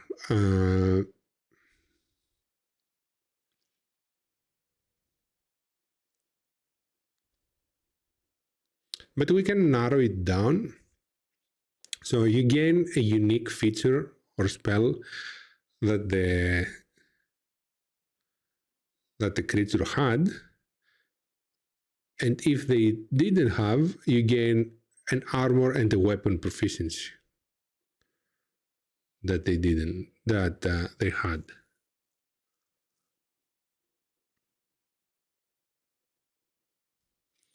And it's part of the memories that you get. Like it can be like even justified, especially the spell casting and stuff and features.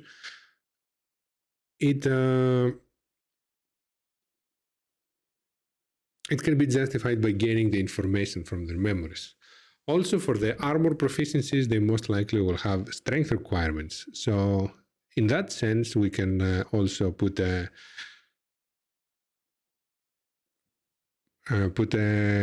sentence like lift the requirements, the strength requirements from the armors for that usage.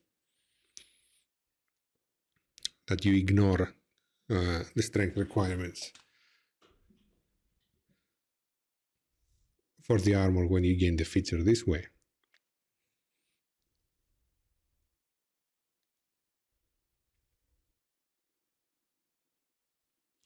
Automatically, then the Mantle of Whispers becomes useful in combat.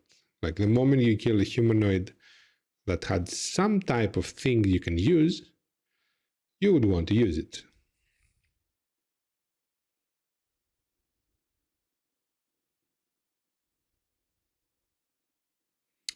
And also, let's give it a little bit more combat boost. When you use the shadow as an action to transform into that person, you get some temporary hit points because now you look very healthy and alive.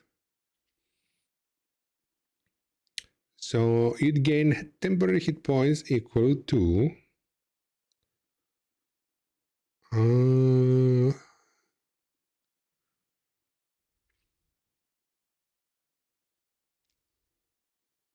I would say it needs to depend on the creature that you gain their shadow. So maybe something like 4 times their CR or 3 times their CR with a minimum of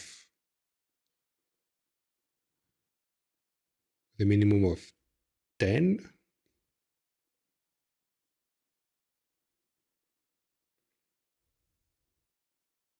Yeah, I think a minimum of 10 at 6th level is okay.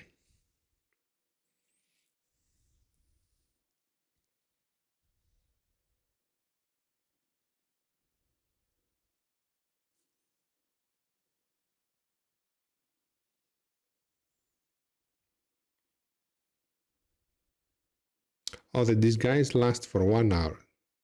So that was wrong, but not until the long rest. Until the long rest, you keep the shadow. So you know when, if you know what benefit you get from that shadow, you have the choice of saving it for when you need it. Otherwise, the benefits last for 1 hour.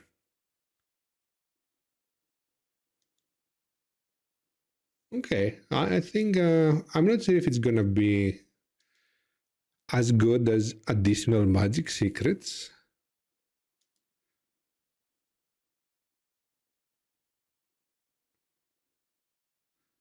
But I can see it being on. Oh, wait, they get two features, the eloquence ones. Oh, maybe it needs a little bit more boost.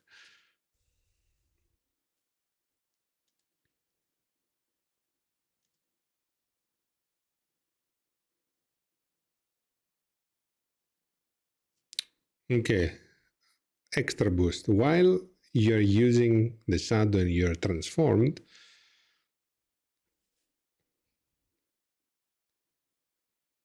uh, something with the bardic inspiration could spawn a shade of the humanoid to fight for you. But you're the humanoid. You look like that. Then you will look like two of them. Also, also this is getting complicated for the DM. What does the shade have for stats?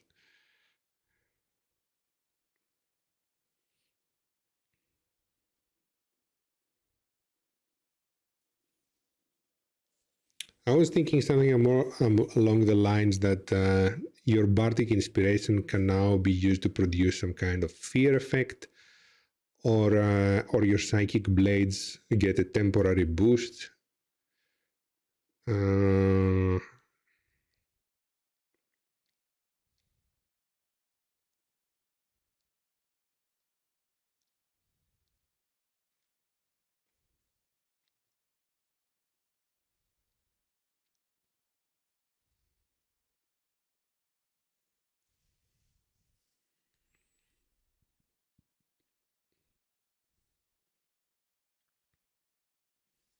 but they don't even have cutting words or. Hmm.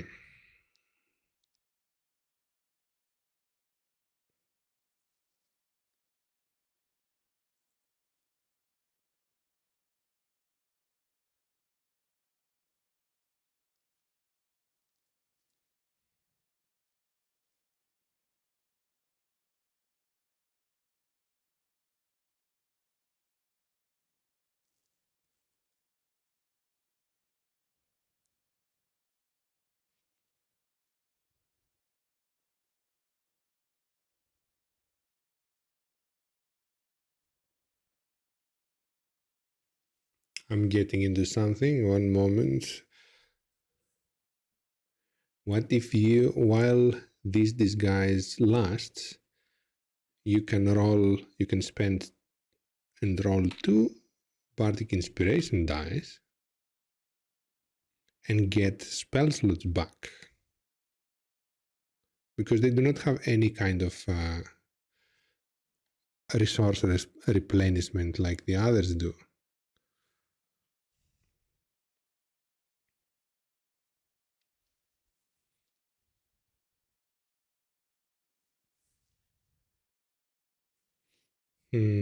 But that makes them even less of a support role because they will be spending their bardic dice on an extra thing.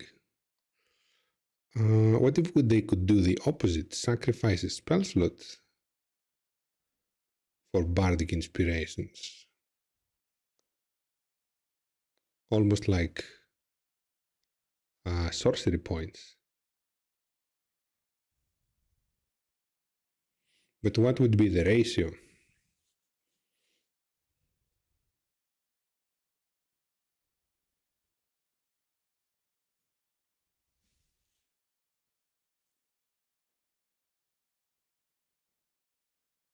a spell slot for 1. Is that a good ratio?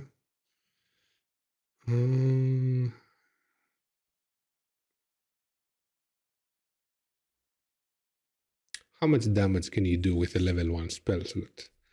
What is the most damaging level 1 spell a bard can have?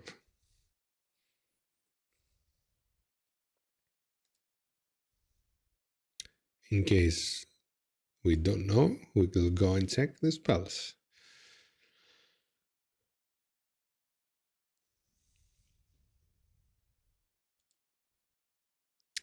So we're looking for...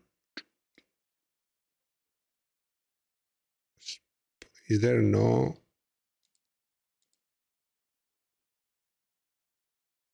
No filter? Oh wait, there are filters above. Maybe they get inspiration die back if the target doesn't succeed on the roll. Which roll?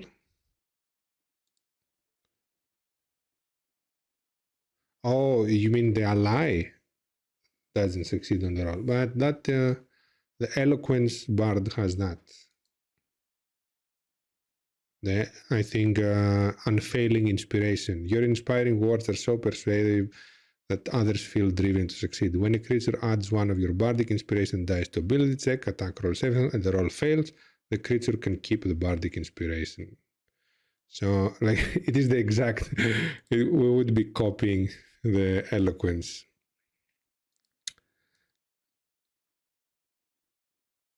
That should be baseline bard feature. True, I kind of agree there. Like, bardic inspiration, it's a little bit masochistic. Like, not only your option is to support others, you can't even use the bardic inspiration on yourself. But even if you still help them and they fail, and you get nothing out of it. But yeah, what can we do? It's not like that. Hopefully, maybe one D&D fixes it. Who knows?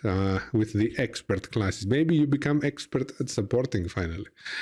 Okay, level 1 spells for bards.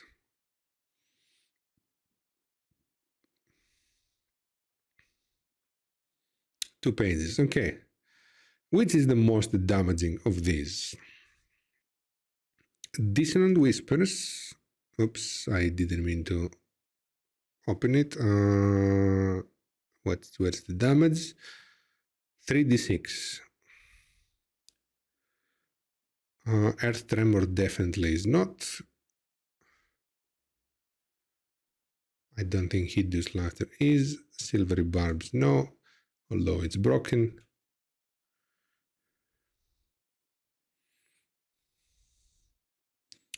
No. Thunderwave.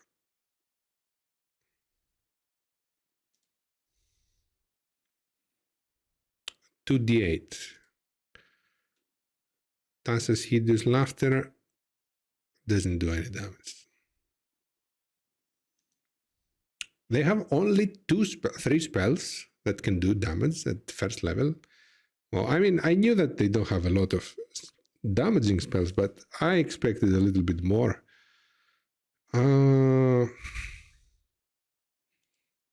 Earth Tremor is 1d6. Oh boy.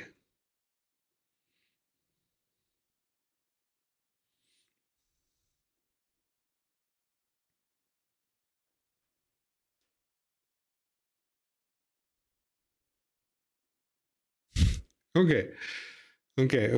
So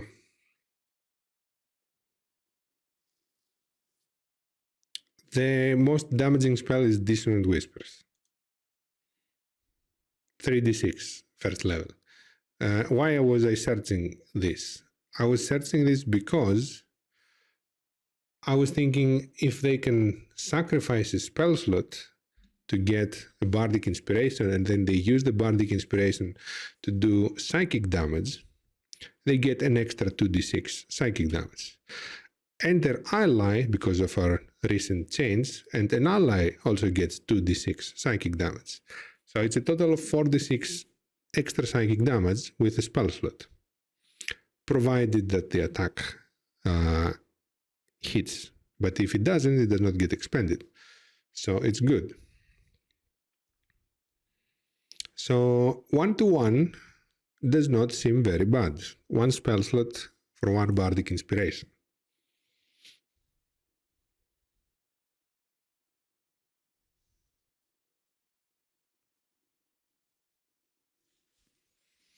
Okay, so while you are in this disguise, you can exchange spell slots for bardic inspiration die. But then again, wait a second. After some level, they start getting them back on short rests, right? So that feature will lose a lot of potency there. At what level is that? Is that 5?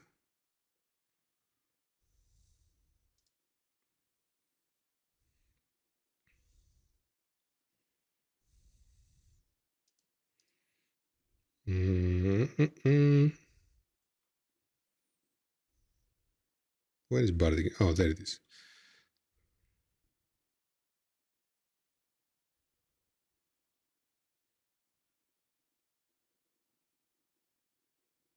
Font of inspiration, yes. When you reach 5th level, you gain all your expended uses when a short rest. Okay, so spell slots do not come back on short rests.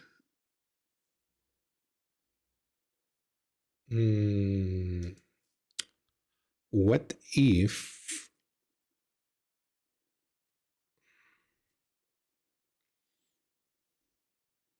you regain spell slots? When you turn into this disguise, you absorb magical energy from the shadow, or when the shadow actually dissipates at the end of it, you absorb the shadow and convert it into magical source. That's how it dissipates, giving you back spell slots equal to your proficiency bonus.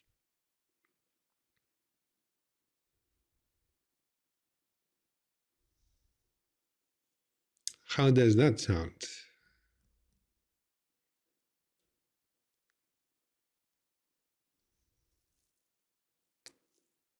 Oh, they will have that.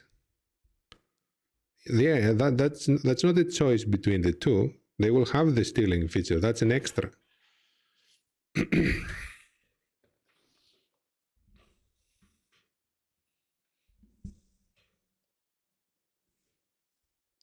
So okay, let's start typing. What was the name of the feature? Mantle of Whispers.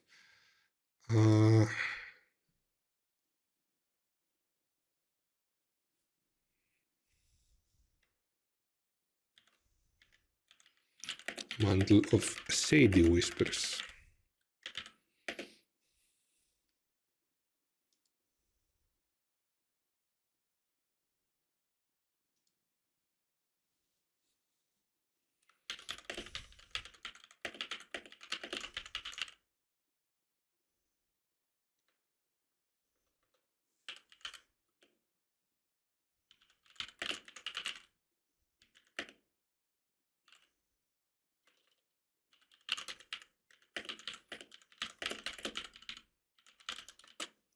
You gain the following.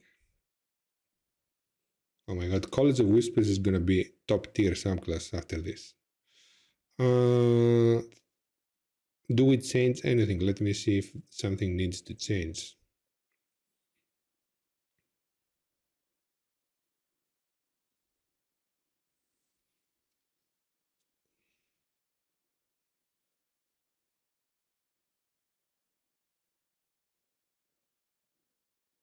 No, there's nothing to change. We just add things. So you gain the following. When you use your action to transform into the shadow's disguise. Actually, no, let's phrase it better. When you use your action to wear the mantle, you gain temporary hit points equal to 10 or 4 times the CR of the shadow's origin. Actually, if we type of the shadows creature, no, the shadows creature, whichever is higher.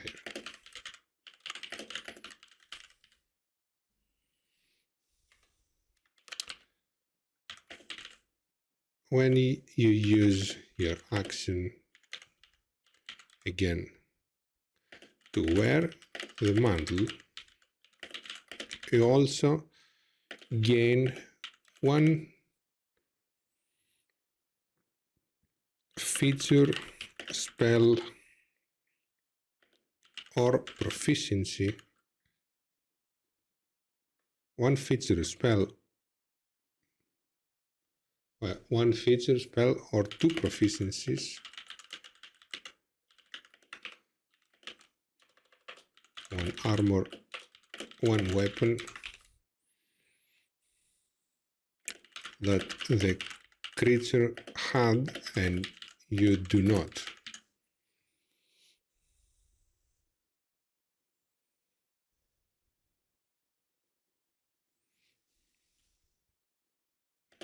You lose, wait.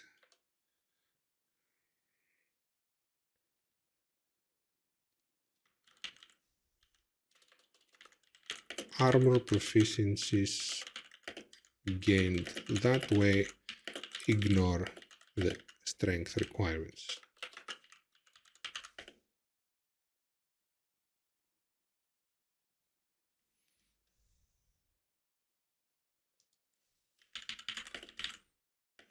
Allow you to ignore the strength requirements of armors.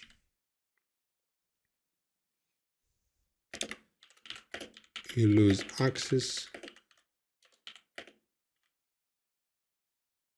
to what you gained once the shadow dissipates or disappears.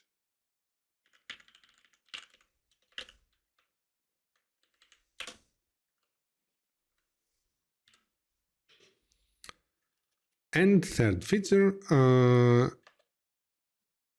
I forgot already what, wait, yes, while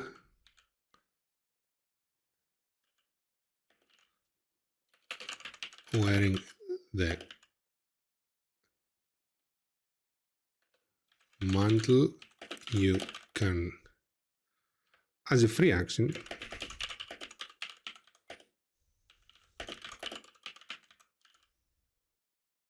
wait, no, we said that you regain, sorry. When the mantle expires, you absorb it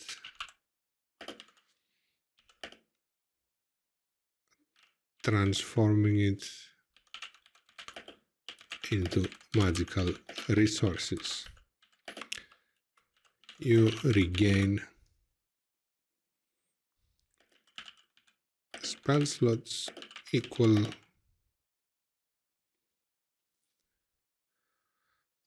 spell slots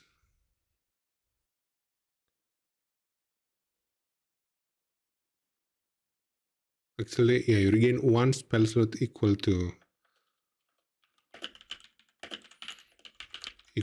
your proficiency bonus. So it's gonna be increasing as you level up.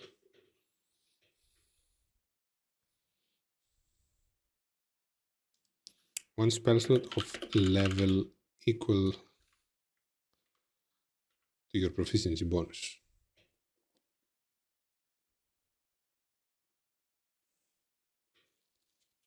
Okay. I think with that, the 6th level feature has become a very viable combat feature as well, other than a very situational roleplay feature. It can still be a roleplay feature because you gain one of its features or unique spells, so you can pass as that creature even more convincingly.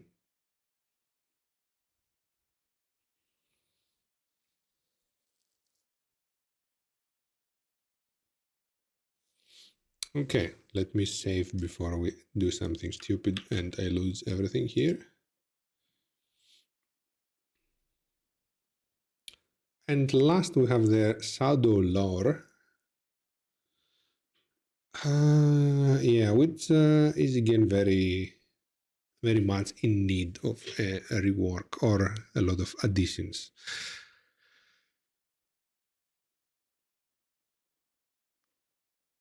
You magically whisper a phrase that only creature of your choice can hear, then the creature gets frightened, sorry, it gets charmed, and for the next hour, for the next 8 hours, sorry, and it thinks that what you told him is its most mortifying secret, but many times the creature does not have mortifying secrets because it's a peasant on a village, or it is like yeah, it doesn't have to be a peasant in the village. Sometimes they don't have mortifying secrets. What can we do to make this less situational, actually, not more? Checking the other features on all eloquence.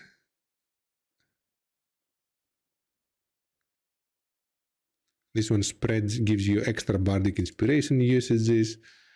Then the lore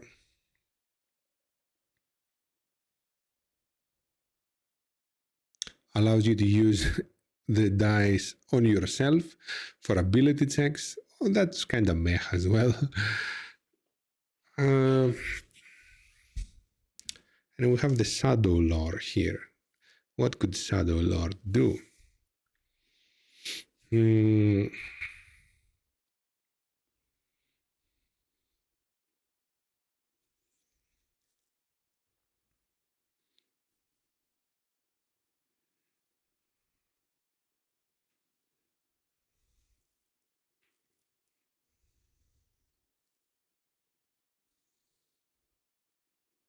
But there's another question that I have to ask.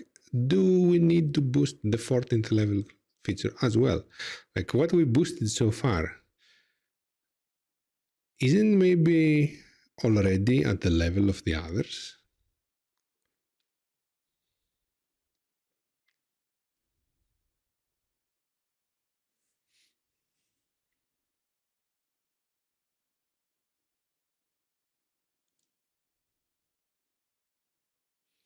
We could give the Shadow Lord something more generic as like proficiency in intimidation as well,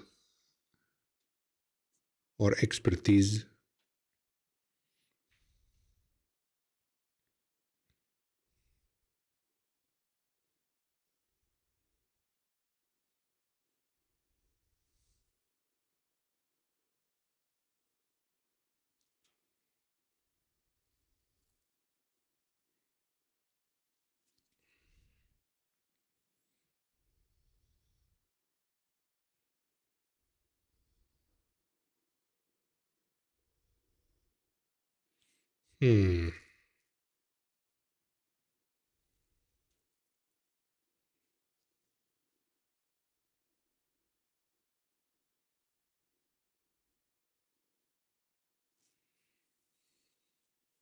By 14, they probably already have that. From where?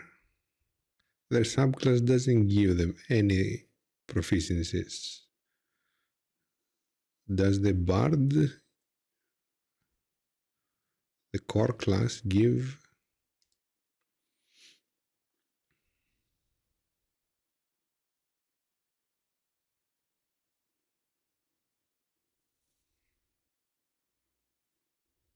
At third level, you gain your 2 expertises. At 10th, you gain 2 more.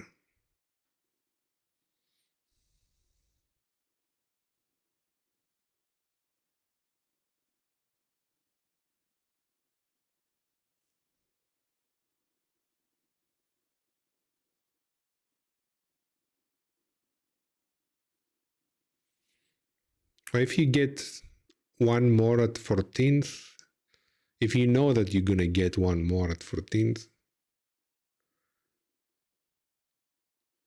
maybe you will not have picked that. You still have persuasion and deception to invest in and performance. It's not like you are forced to go intimidation from the start. I can see that the Whispers College might be inclined to go earlier than the others.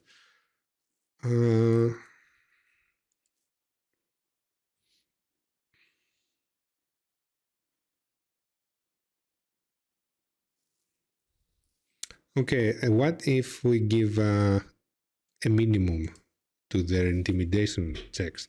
So whenever you roll 9 or lower, you treat it as a 10 on intimidation checks.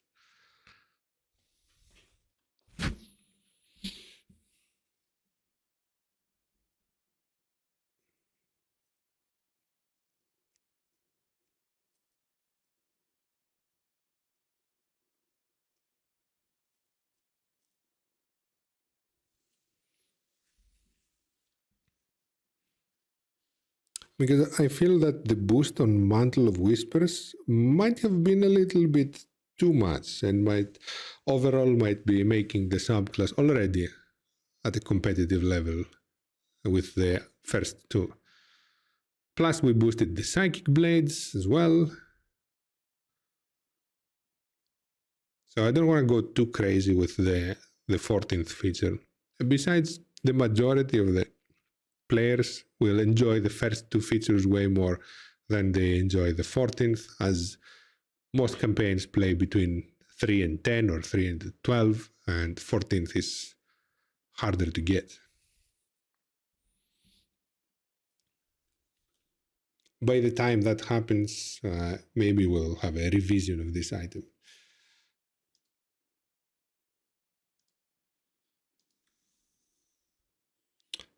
Okay. Expanded. Oh, okay, not expanded.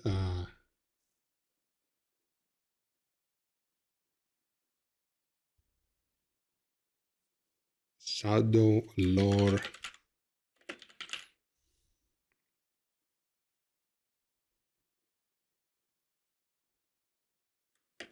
Prophet.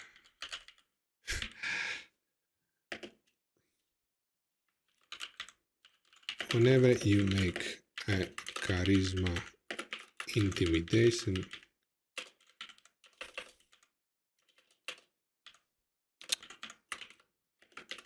check, treat any roll of 9 or lower as a 10.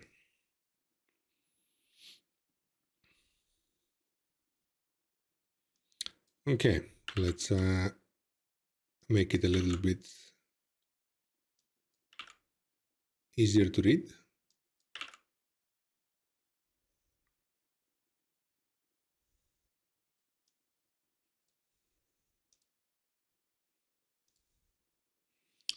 So we have a boost to the Words of Terror, which allows you to influence an NPC and spread rumors of a frightful event or person.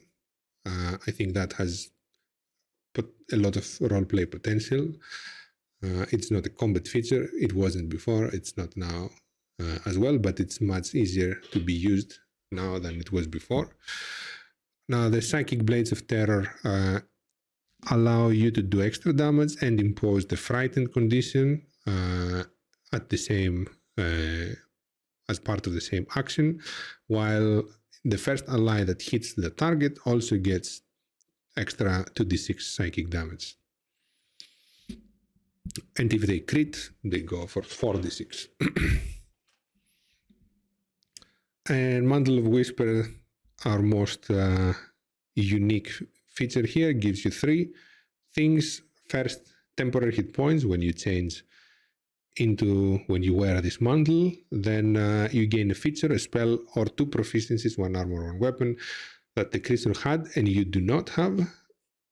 Armor proficiency gain that way allow you to ignore the strength requirements, and you lose access to them once the shadow disappears.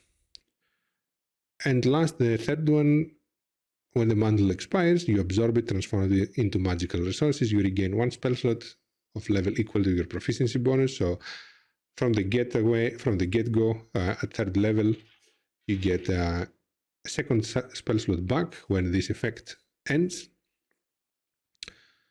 And the Shadow Lore Prophet, whenever you make an intimidation check, any roll of 9 or lower is treated as a 10. Okay, what item could that be? We're talking so much about mantles that I'm inclined to make it a cape, but then if you wear a cape, why wear a separate mantle above the cape? But if it is not a cape, what can it be? An item that feels appropriate for the College of Whispers.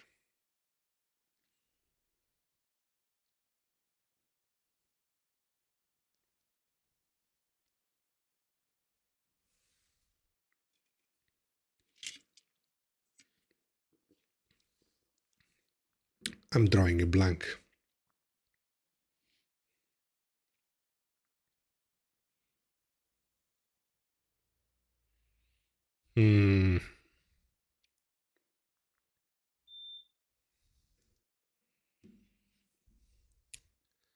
I guess we'll go with another cape. Oh, a magic. Oh, I started reading it and started laughing. A magical mustache to duel. No, no, no, no.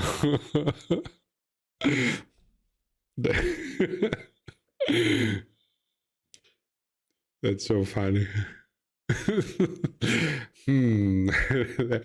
College of Whispers.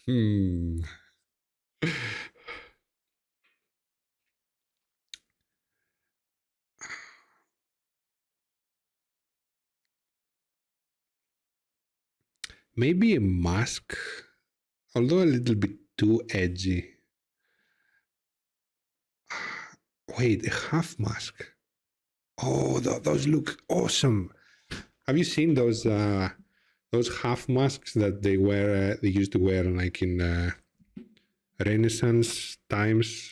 I think it was, or Victorian times. I'm not sure. Yes, like Phantom of the Opera. I'm not very good with historical times, but I think it's one of the two periods, right? Or is it the same period? I'm still not sure. But yeah, those half masks. Isn't that perfect for a College of Whispers? Does it have a name? Oh my god. Do half masks have a specific name? What? FFP standards? I'm sorry, what?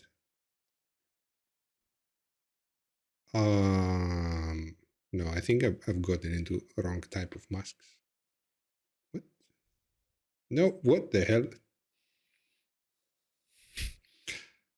A masquerade mask is not half. Oh, wait, what's that? Cracked face, half face masks.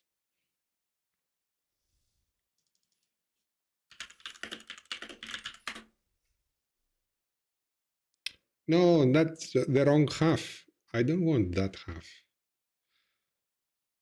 What the hell? I want that half. Wait, masquerades, they don't have a specific name. So they're called half-face masquerade masks, I guess.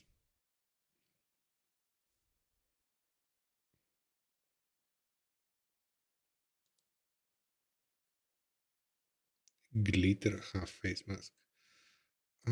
Oh, something like that.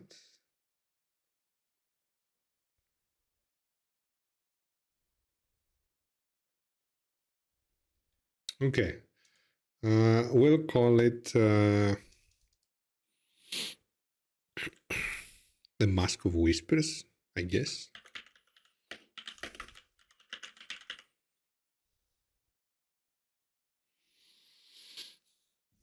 Or Whispers Behind the Mask.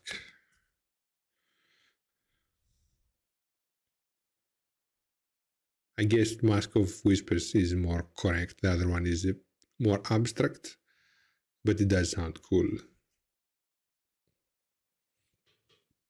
Okay, I would be very surprised if there is an actual icon for this. I'm pretty sure there is not, but I'll try to find one later if there is not. Come on, Foundry, tell me that you have a half mask. No, it doesn't. It doesn't have a half mask, but okay, for now, let's put this one. It's the closest one, I think. Yeah. Oh, maybe this one.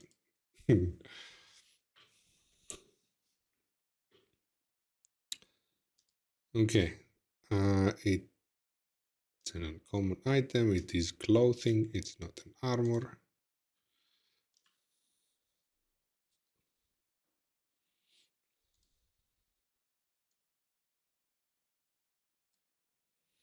Okay, the Mask of Whispers is now complete.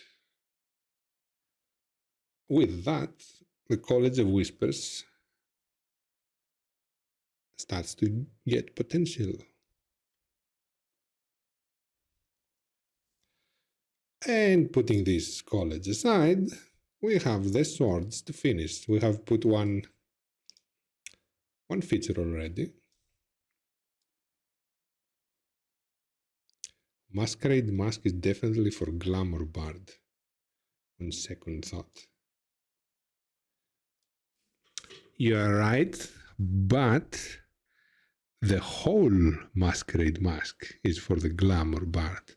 The half one is for the Whispers. It's for the one who got his mask broken and got kicked out of the party, and now he's whispering.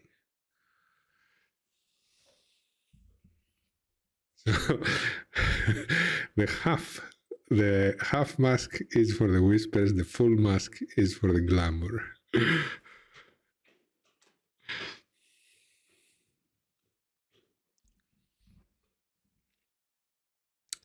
So for the College of Swords, we had the 14th feature. We had this boost for the 14th feature. I'll put it in bold. So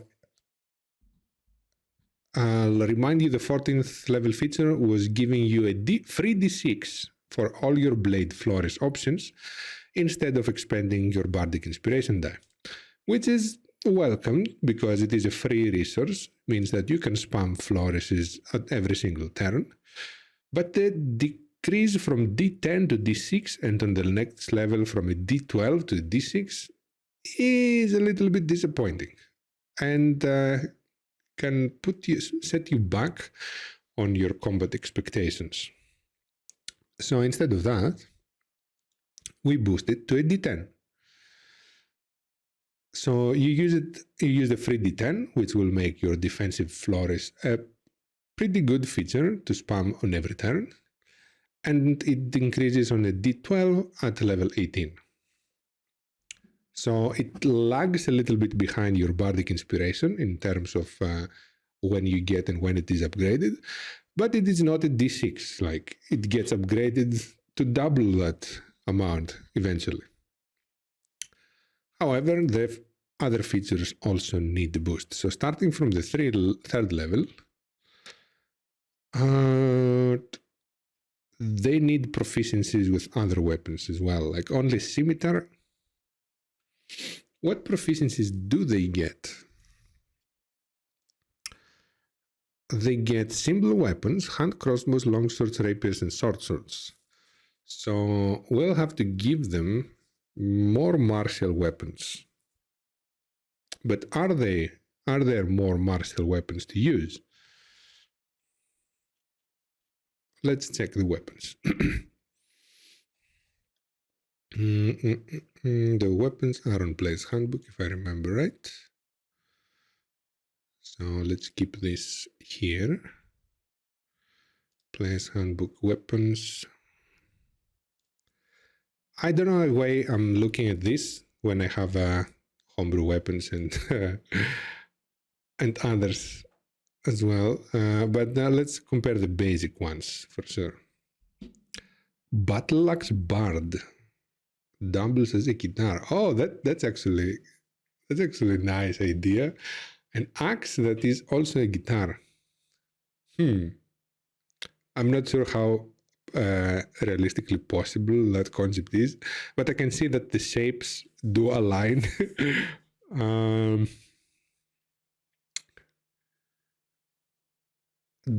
Wait a second. If we give the bard battle axe, let's say, or any axe proficiency, will they actually use strength? Will they put strength as their first, as their second highest stat?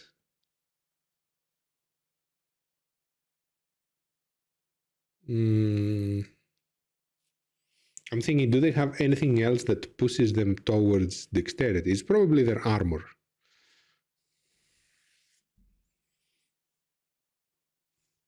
No, the scimitar is finesse. The scimitar is finesse, so they can use dexterity. Is there any other feature of the bard class that pushes them to dexterity instead of strength?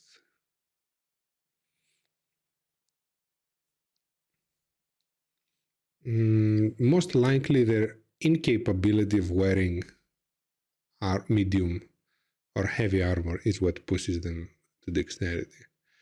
However, the swords bard does not get any... Oh wait, they get proficiency with medium armor. Why would they use a scimitar over a rapier? Because the swords, the College of Swords has the possibility of dual wielding. And you cannot dual wield with a rapier. But if you do dueling style, then yes, you would go with a rapier if you pick dueling style. The problem with the scimitar is that it's not better than a sword. It's the same weapon as the sword by the rules as written. So I don't know why you would, what benefit is having proficiency with the scimitar when it is exactly the same as a sword and more expensive to buy. Sword is 10 gold, scimitar is 25, but otherwise these are the exact same weapons. So the only question is two-weapon fighting with swords or dueling with rapier when you are going for a dexterity-based bard here.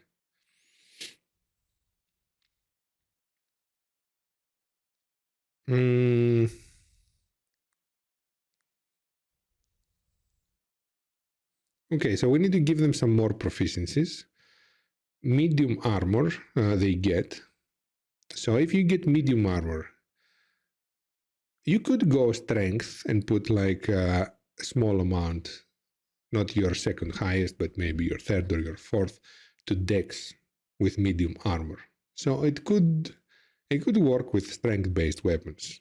So the proficiency, like we can give them proficiency with axes. And oh, wait a second. We're missing like a major point here. It's called College of Swords. I mean, okay, I know we want to boost it, but it's called College of Swords. Axes, okay, greatsword. We can give them greatsword. Yes, greatsword. I like the guitar idea with axe. No, maybe for another college. Maybe for another college, or maybe as a custom fit. As a custom fit that has a bard prerequisite. Yeah. I'll note that. I'll note that down as the axe guitar. Okay, so proficiency with greatsword. Do we have any other sword? Let's check. Where is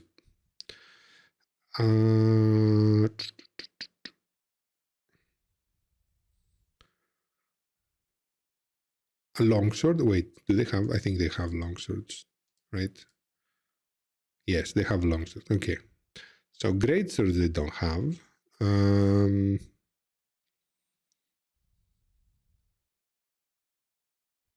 Yep, greatsword is the only sword that is missing from their list according to the official weapons. From my weapons, I will add also Nodachi, since it is also the sword. What other? Do I have any other homebrew that are blades? Let me check. I have my document over here. Martial. Oh, the double-edged scimitars. I have the double, which I renamed to double blade scimitars recently. Plus Nodachi, plus Orcus Cleaver. Okay, yeah, from my homebrew they will get some more interesting options. Okay, so let's write that down. Does it have a name? No, it's called bonus proficiency. You gain proficiency with the great sword. Wait, do they name it like that or with great swords? No, it actually says with the scimitar. Okay, so with the great sword, the Nodachi, the Orcus Cleaver, and the double blade scimitar. Okay, now a few more options for them to use. What else? At third level. Those two fighting styles.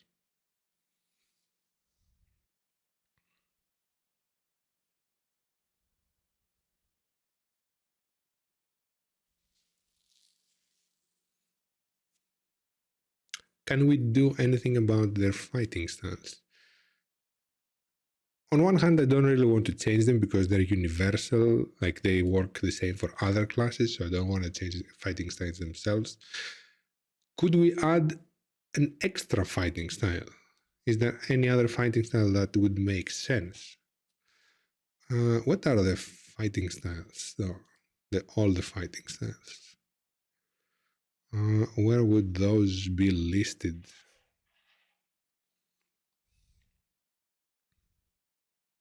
Does D&D Beyond even have a search functionality? Oh, there is here. Fighting style.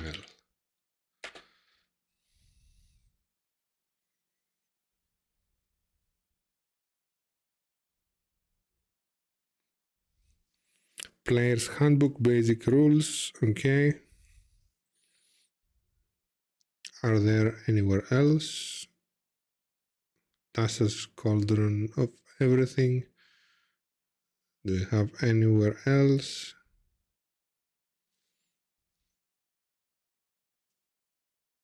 Okay, I think those two have fighting styles. Wait, Ranger?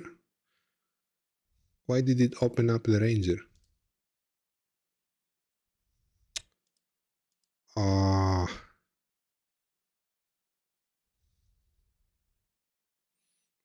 It just searches for the words. It doesn't have any. Which class has the most fighting?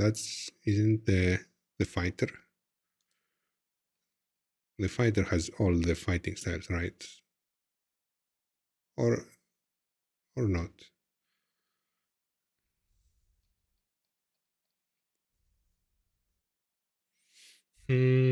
Fighter. Let's see. Okay. Blind fighting. No. Interception. No. Superior technique.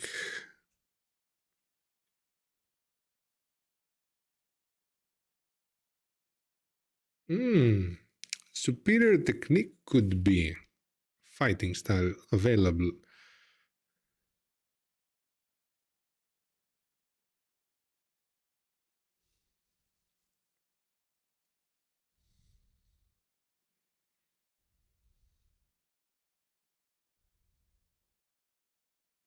Superior technique definitely could go here. It is a college of swords. He's mastering swordsmanship. It sounds okay to have some superior technique there with your blades, Mr. Bard. And Tassus gave... wait. Do they have them listed here? Optional class features.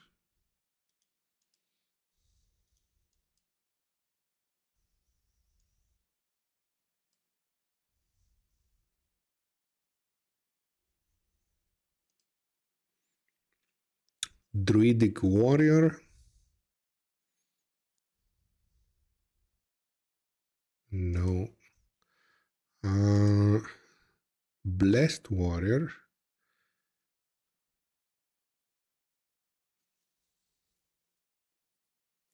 I mean, blessed warrior mechanically works because it uses still charisma, and you learn to cast, but you're not going to be casting spells with the College of Swords, so nope. Fighter we checked. Maybe some other class has some other fighting features. No, rogues don't get one, right? Barbarians don't get one as well.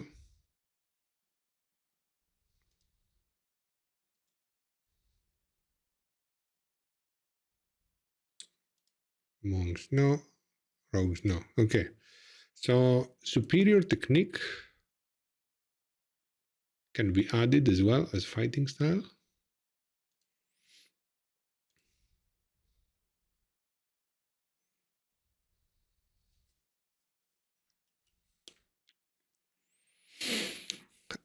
That's what a lot of the best subclasses do that mix melee and spells, like Blade Singer.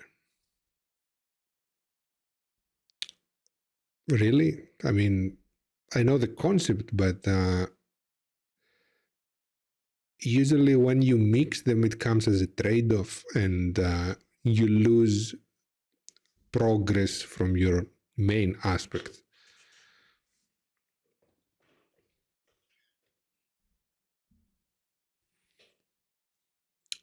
And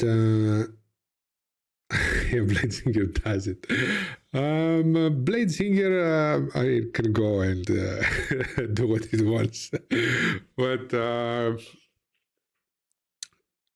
even if you give Blessed Warrior to the Bard, like, I'm not against the mechanical benefits because it's OP. If you give him Blessed Warrior in the College of Swords, why would anyone pick that? It gives you 2 cantrips from the cleric list, right? Let's say you get the best cantrip there is, Toll the Dead. Okay, you're gonna spend your action doing a d12, maybe from the Warlock spell list, works better. Like, you're gonna start throwing Eldritch Blasts. Is that College of Swords anymore? Also, the moment you start casting spells means that you don't use any of your blade flourishes. So all your other features are not compatible with your fighting style. That's why I said it mixes the class and it doesn't work. Oh, okay. You're thinking the whispers. Yeah, we have finished with the whispers. We're now in the College of Swords. So not only thematically it doesn't fit, but also mechanically it is not compatible with the other features of the college. So we can give them superior technique that gives them a maneuver that's going to be actually very useful for them, because all the maneuvers can be used with other features. Or, well, not all. I think some might not. I think the majority, like 90%, most likely can be used. Okay, it was called superior technique, right? Yes.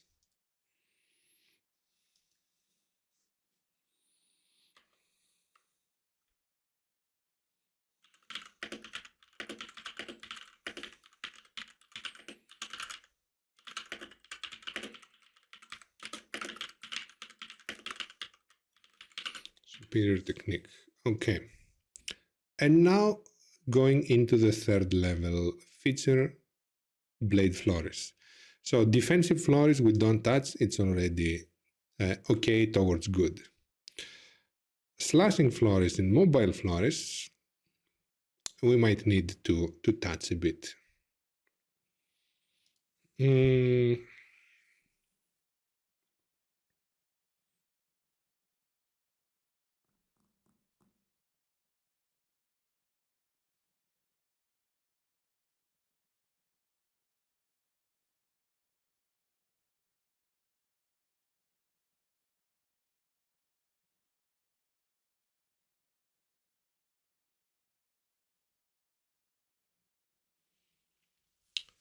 On the slashing flourish, we could double the damage of the bardic inspiration to make it a little bit more relevant.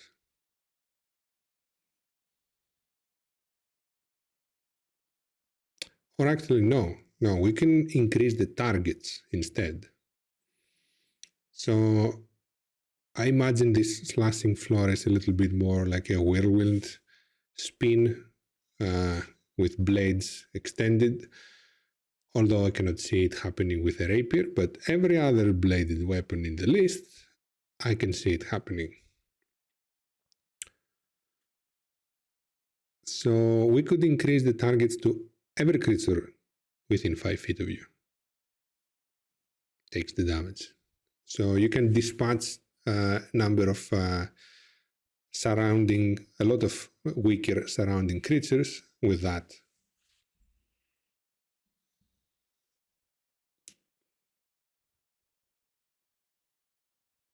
Okay, let's type that.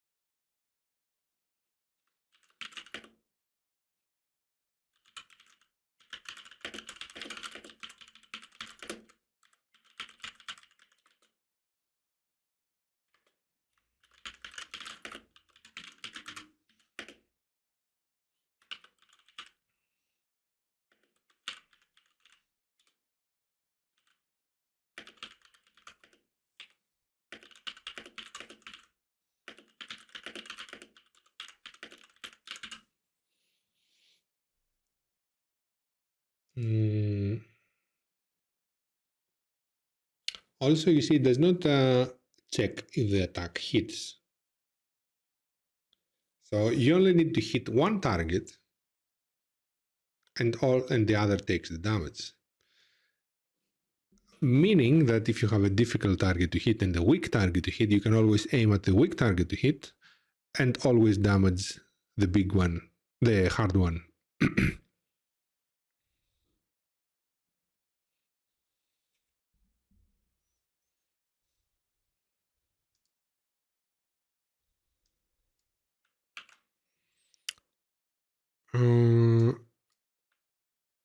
And for the mobile flourish, you can expend one use of your bardic inspiration to cause the weapon to deal extra damage to the target you hit. The damage equals blah blah blah. You can push the target up to 5 feet away plus a number of feet equal to the number you roll on that die.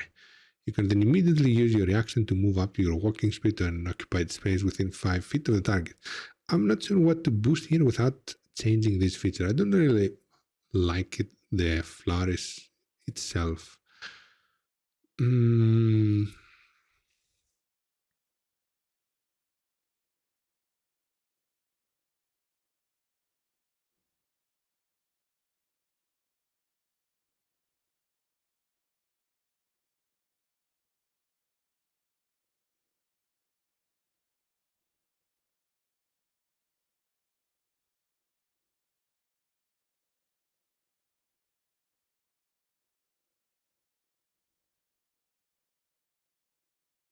Okay, I'm inclined to rework this feature completely.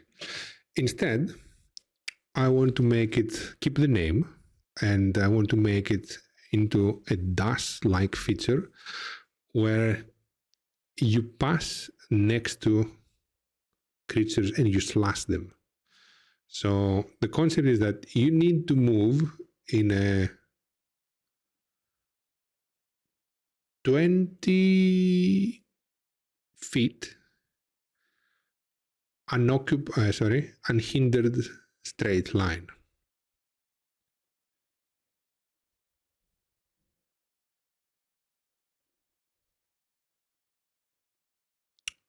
And you do that by taking,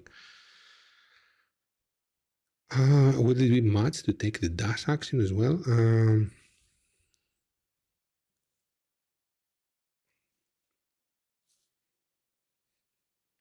Wait a second. So mobile florist needs to require you to take the attack action. So you cannot be taking the dash action.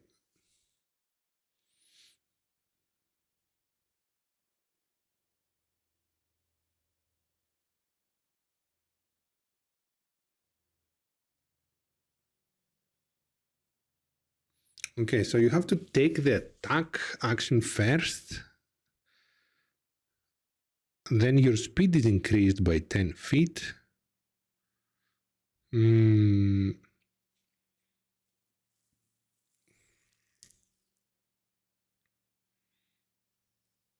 Okay, so you attack one and then dash 20 feet straight line.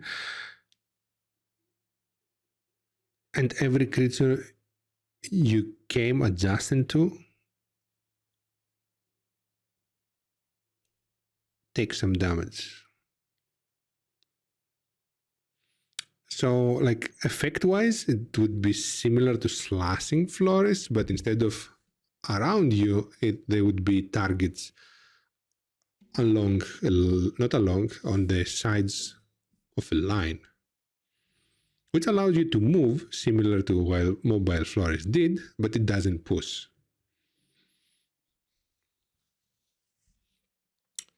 Now, how do we phrase that? Because it sounds complicated.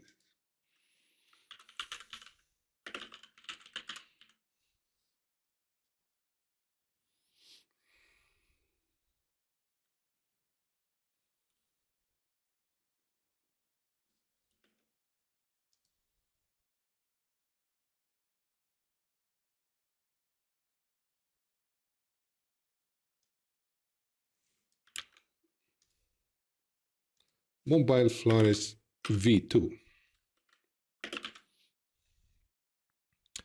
You can expand, okay. You can also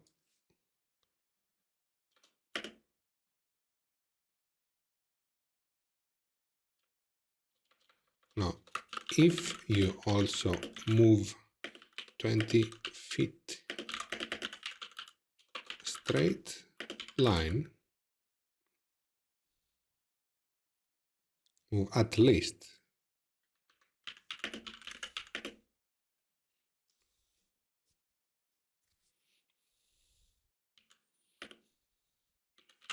creatures adjacent to the squares you passed through also pass through take the same extra damage.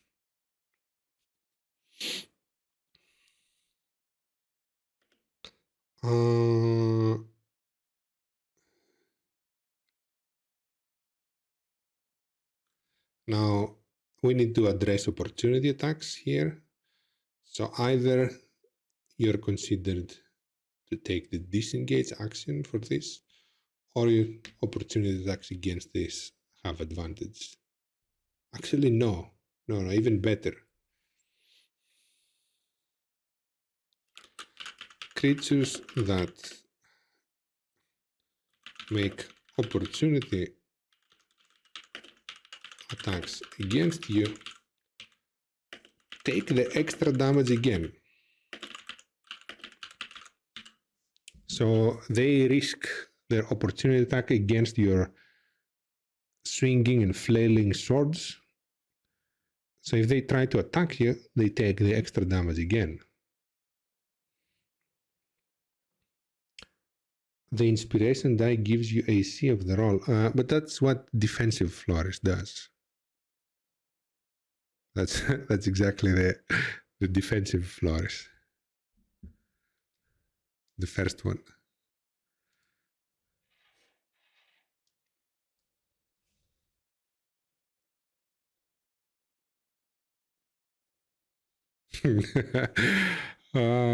Yeah, it's tricky to not make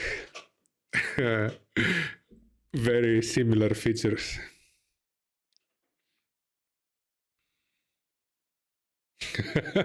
I knew so somewhere. I think that with this effect now, the mobile flourish is the most aggressive one. So we have the defensive flourish, is the clearly defensive type. Like I'm gonna stand here and attempt to tank everything with super high AC.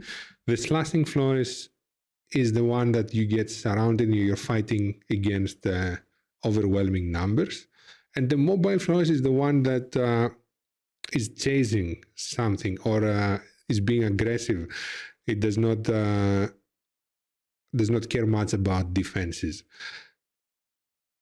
And it does so by turning opportunity attacks against them into extra damage as well.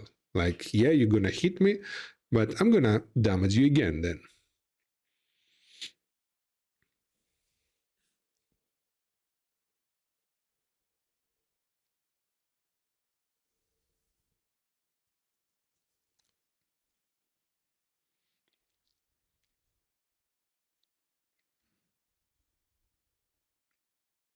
And it can hit a lot of targets. Like, depending on how your battlefield is shaped, it might hit even more targets than the slashing flourish.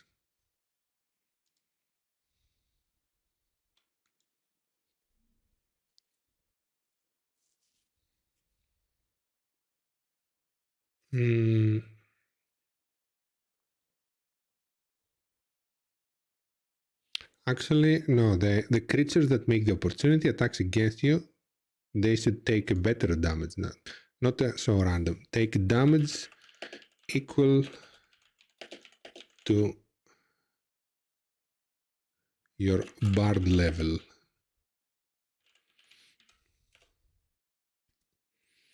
So at level 3, they start by taking 3 damage, which is like a little bit lower than average of the d6. But on level 4, they take the average. On level 5, yeah, it increases with your level. By level 10, you would be dealing static d10, static 10, while otherwise you would be dealing 1d10, which is almost like all the times lower than a 10.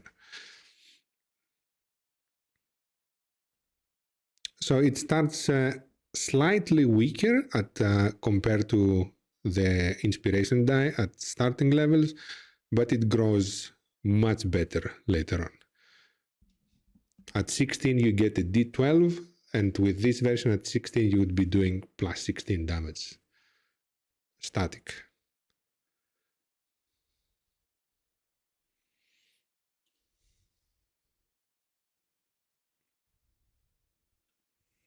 Okay, blade flourish also done. Sorry, not blade, mobile. Now the extra attack, this is the tricky one. This is so simple and so generic that I'm not even sure what to do with it. Starting at 6th level, you can attack twice instead of once whenever you take the attack action on your turn. So everything that the martial class gets, they get them at 5, you get it at 6th. So should we change it to, but if we change it to 5, then they don't get anything at 6.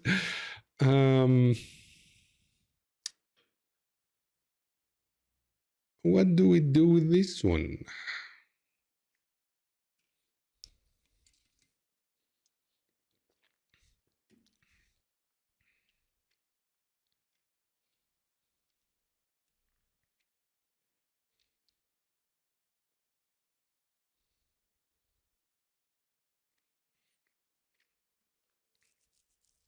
Hmm.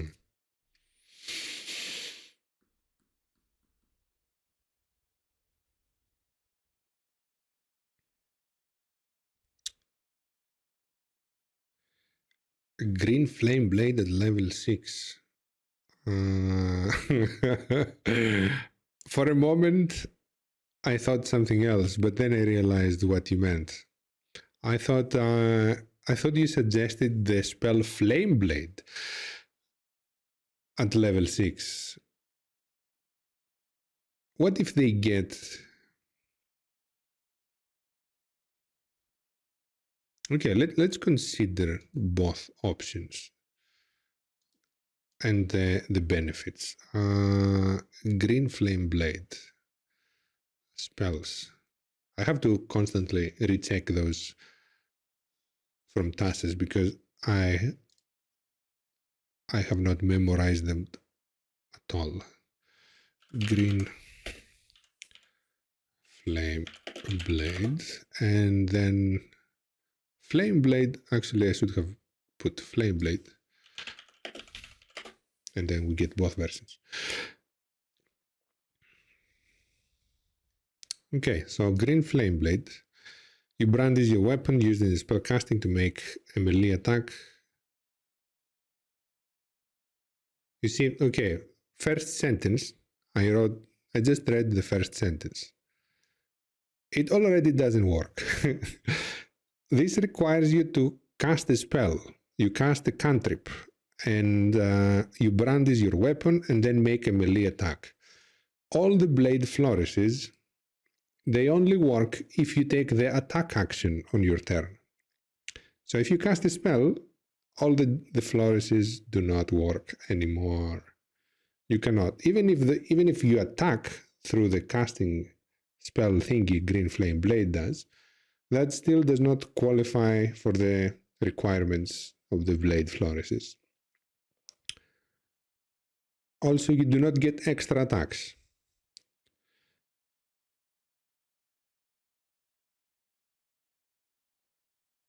Yeah, it is. But yeah, it wouldn't work with this bard. However, Flame Blade, which this is how I understood your message at start, might be a good idea.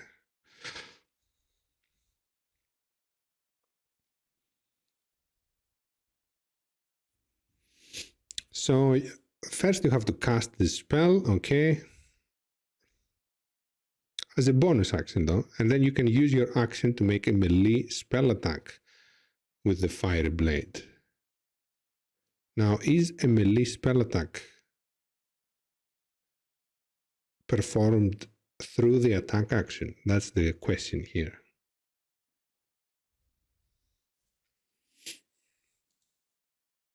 Because that's confusing. The most common action to take in combat is the attack action, whether you think it's tough or not. Okay, with this action, you can make a melee or ranged attack. See, making an attack section of the rules. Certain features, such as extra attack, allow you to make. But that doesn't say if the attack action allows us to make a melee spell attack. Does it?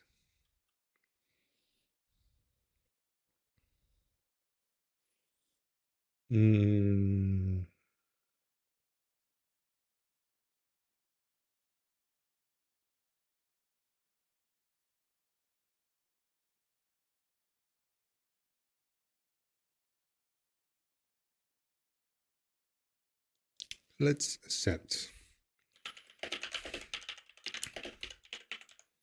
holy weapon, the spell, the cleric spell, you mean? Yeah, I don't remember the details now, but you conjure a weapon, I think, then you attack, and then you dismiss it and it explodes, something like that.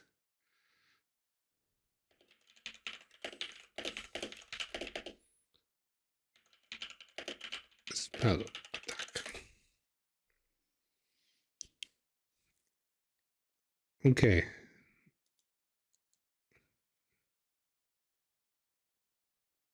This is what we are looking for. Does a melee spell attack 5e count as an attack action in D&D?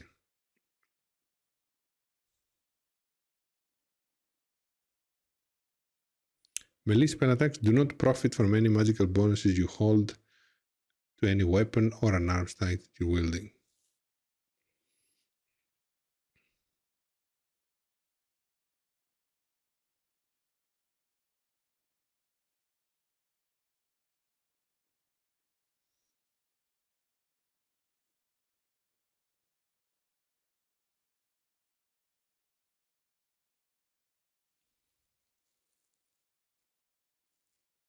A melee attack is used in hand-to-hand combat, allows you to strike foe with a reach. Melee attack uses weapon, okay. A monster can make a melee attack.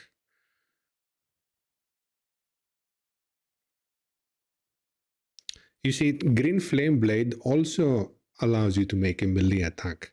The problem is that you need to take the attack action. That's the problem with Green Flame Blade.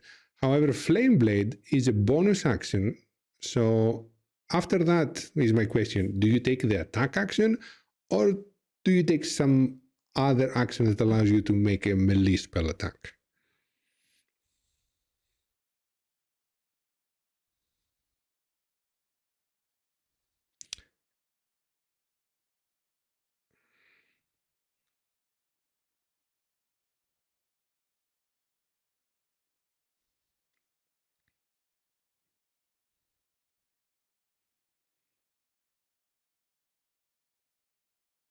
Mm.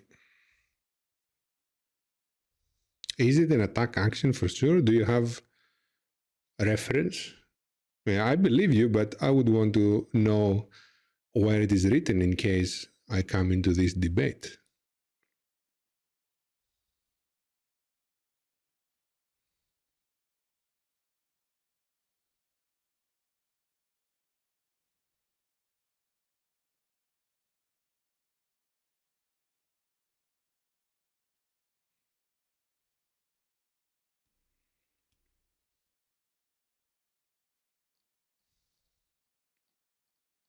Hmm.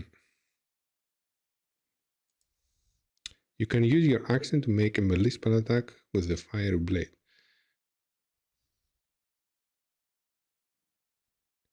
Does it have to be? Yeah, that's my assumption as well. But are we certain? Are we 100% that it's written somewhere that this is how it works?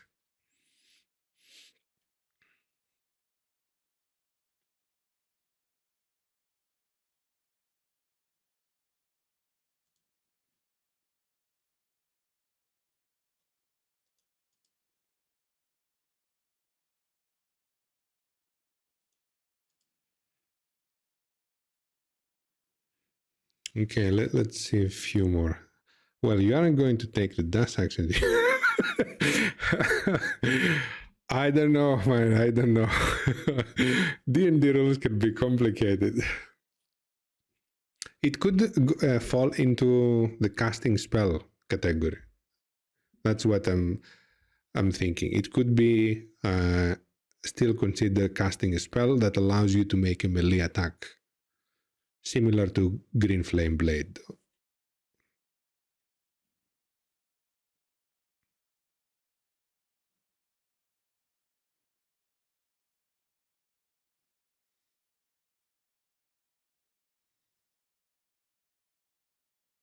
Okay, this guy has even more serious problems than we do.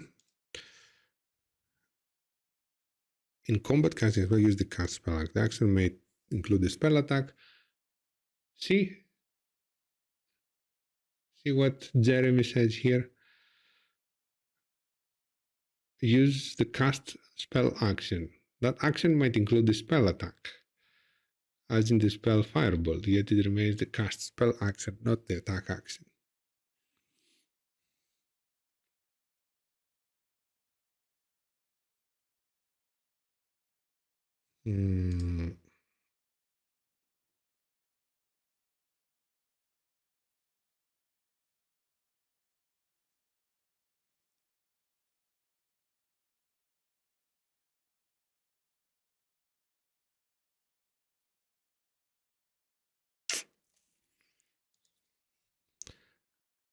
Okay, I'm gonna search more about it, but let's go with the possibility that you can. So with that in mind,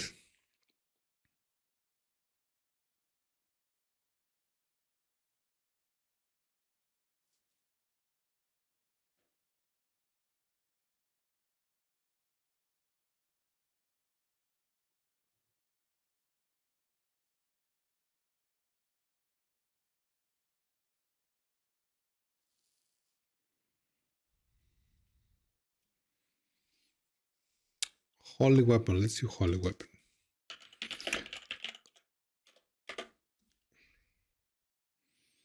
Yeah, holy weapon, I was about to say, it does not sound very bardish like, and holy weapon is a 5th level spell.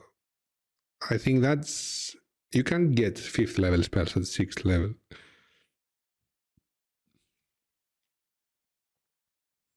Unless we tone it down.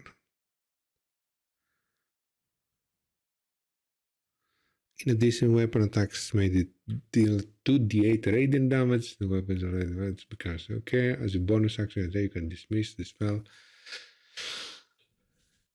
Cause the weapon to emit a burst of radiance. Each creature of your choice, 30 feet, must take constitution.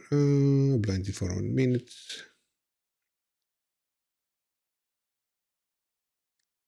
Okay, so the actual difference from Flame Blade is that this one explodes, the other one does not.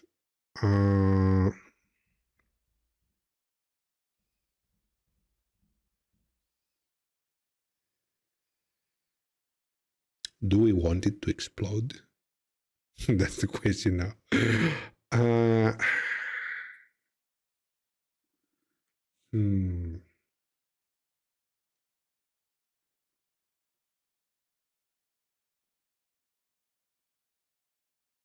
Do we want it to explode? That's a good question.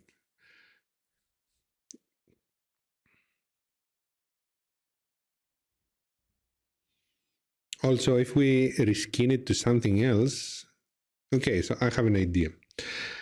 Combining Flame Blade with Holy Weapon. So we get a little bit of both. You imbue your weapon with musical power instead. Until the spell ends, the weapon emits music or sounds in 30-foot radius around it. Or actually, no, even more, 60 feet radius. The attacks made with the weapon deal an extra 2d6, not 2d8. 2d6 thunder damage on hit. It becomes magical, okay, for the duration. As a bonus action on your turn, you can dismiss the spell and cause the weapon to emit a burst of noise pollution. Actually, sonic wave. Each creature of your choice you can see within 30 feet of the web must make a Constitution saving throw. On a failed save, the creature takes... now that's a little bit much. Maybe another 2d6 thunder damage. And it is deafened for 1 minute. This is close to Booming Blade? Wait, what? No, Booming Blade doesn't do... Wait. Booming Blade does damage when they move, right? Does it have anything with sounds? I can't remember. On a successful save, the creature takes half as damage and is not deafened. At the end of its turn, a deafened creature can make Constitution saving throw to end the effect. Okay, so... And Flame Blade...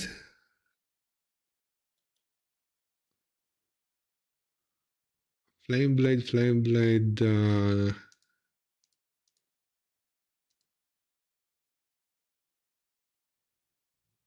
Okay, actually we didn't take anything from Flame Blade. We just took the damage a little bit down. So you can cast these spells... now this needs to have a limit. You can cast this spell once per day, or you can spend...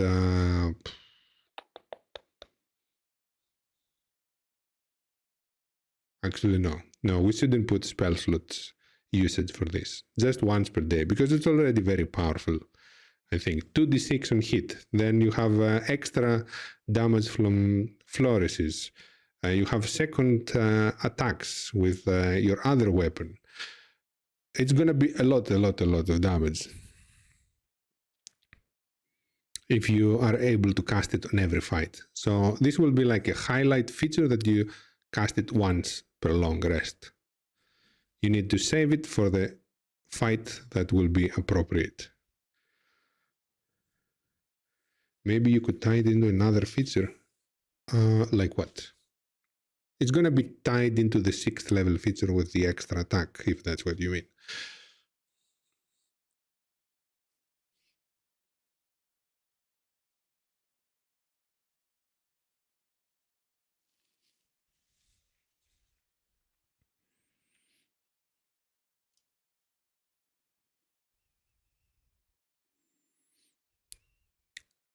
Like if you inspire and align, they succeed. That's going to happen very often. They could be succeeding on many times a day. They get a buff for around 2.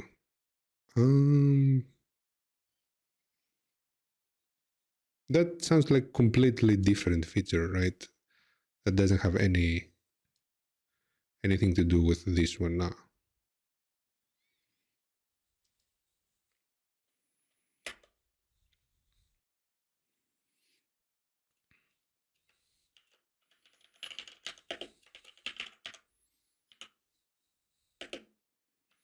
It's gonna be called Thundering Weapon, or maybe Noise Weapon.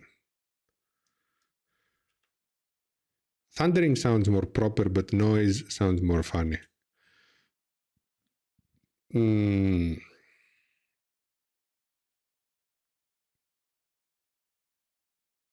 maybe slashing noise.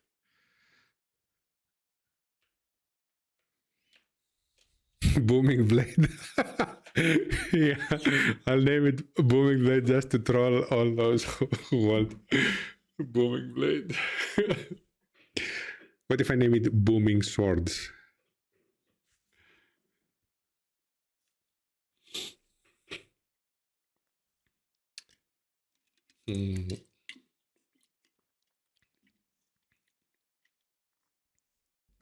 Or Booming Noise.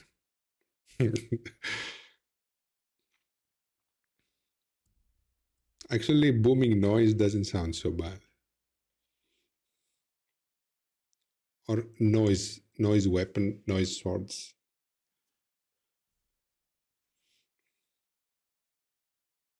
Okay, for now, I'll name it Noise Weapons.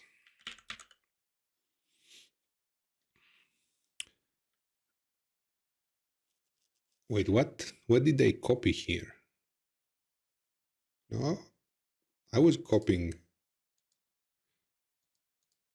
this part, and somehow it copied something else.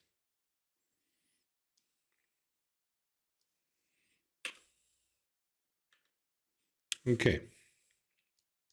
As an action, as a bonus action in your turn. Wait, what? What did it copy again? Seriously. There we go. You imbue your weapon you touch with musical power. Until the spell, the weapon emits loud music or noise.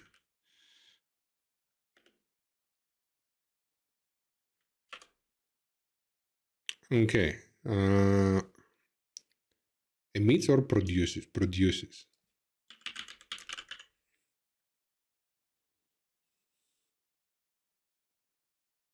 It's gonna get really annoying though if it plays music in middle of the fight. Maybe, I mean, it's a bard. He plays music anyway, right? In addition, weapon attacks with it deal an extra 2d6 thunder damage on a hit.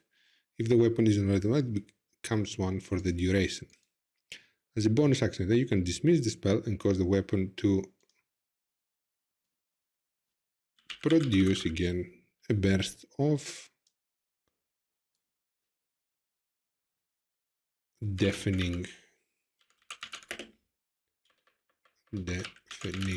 noise.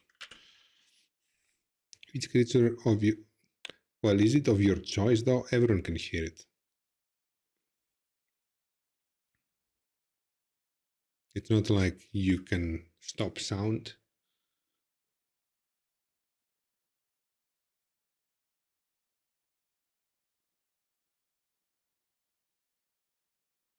Okay, let's say that you can direct sound as you'd like within 60 feet of the weapon. Must make Constitution saving throw. On a failed save, the creature takes 2d6 thunder damage, and it is not blinded but deafened.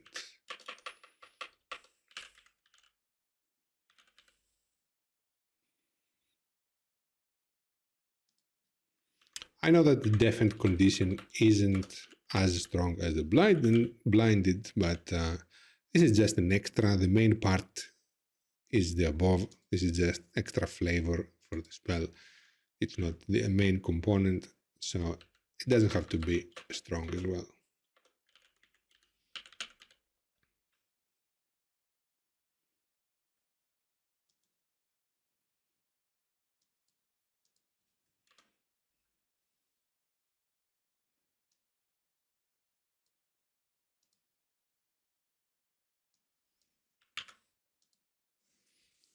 Okay.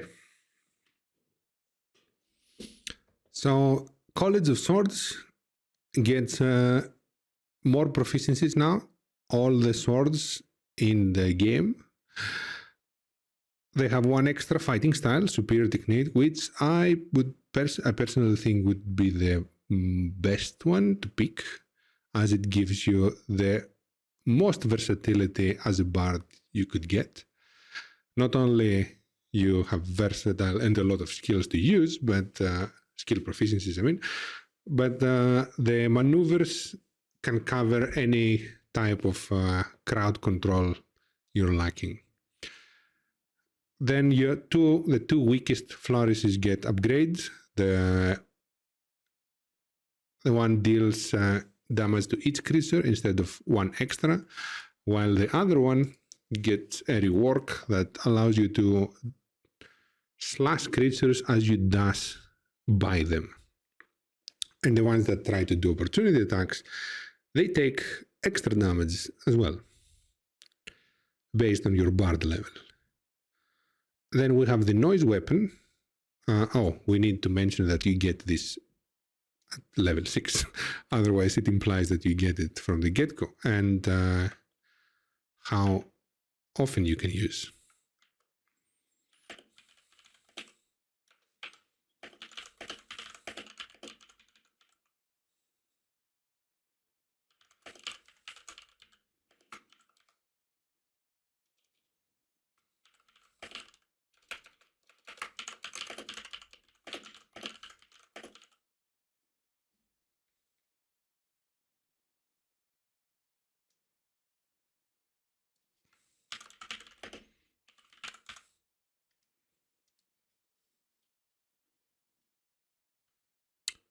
How it is worded once used.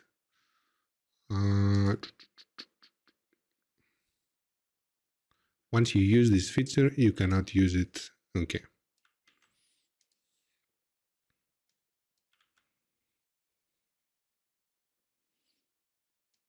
Until a long rest.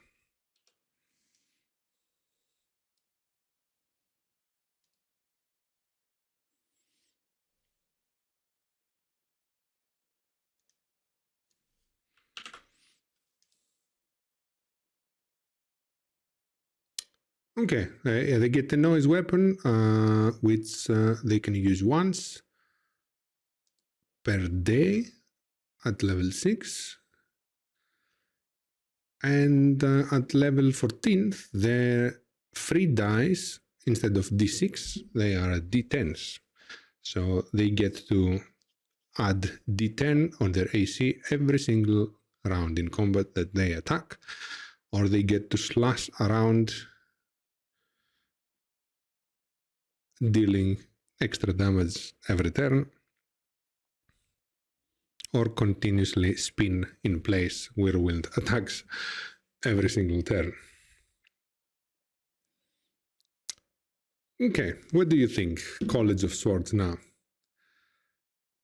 If you wanted a martial bard, it's hard to compare with the other bards because none of the other ones is as martial as this one. I think maybe the Valor one. Maybe we should compare it with the Valor one. Let's check the Valor one.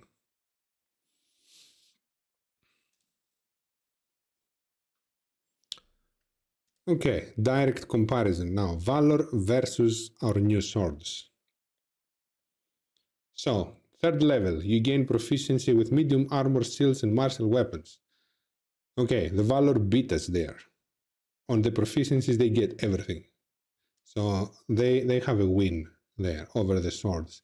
But they're not called swords. So we have a restriction kind of placed by name. Then, but do they get superior technique? Do they get fighting style? They don't. So we do have a little bit of uniqueness at third level as well. They learn to inspire others in battle. A creature that has bardic inspiration die from you can roll that number added to the weapon damage roll it made. Alternative, when an attack roll is made against a creature, it can use its reaction to roll the bardic inspiration die and add it to its AC. So it can give AC bonus to others while we give it to ourselves with the sword and the defensive flourish. The defensive flourish also will deal damage. This one, it can deal damage or AC. I think we have the upper hand on that one because we do both. The only advantage they have on that is that they give it to others instead of us. So it is more supportive than the sword one. The sword one is more selfish. 6th level, they gain extra attack. Of course, here we have a superior advantage since we get a whole new feature which deals a lot of damage. And 14th level, you have mastered the art of weaving spellcasting and weapon use into single harmonious act. When you use your action to cast a bard spell, you can make one weapon attack as a bonus action. Okay, so you could cast spells and make weapon attacks. I assume you would be having ranged weapons here because casting spells in melee might not be very easy. So, okay. Instead, we get free flourishes at level 14th, D10 free blade flourishes.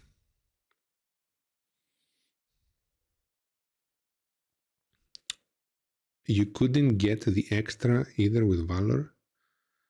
With that 14th level feature? What do you mean? What extra?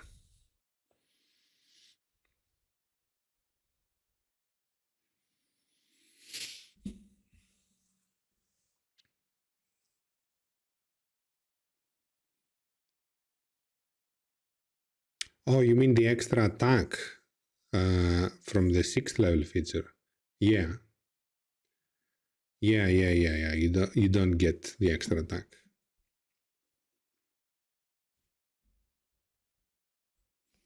I think it would have made more sense for the Valor to say when you take the attack action on your turn, maybe you can cast as a bonus action a spell, maybe. Or maybe that was too strong.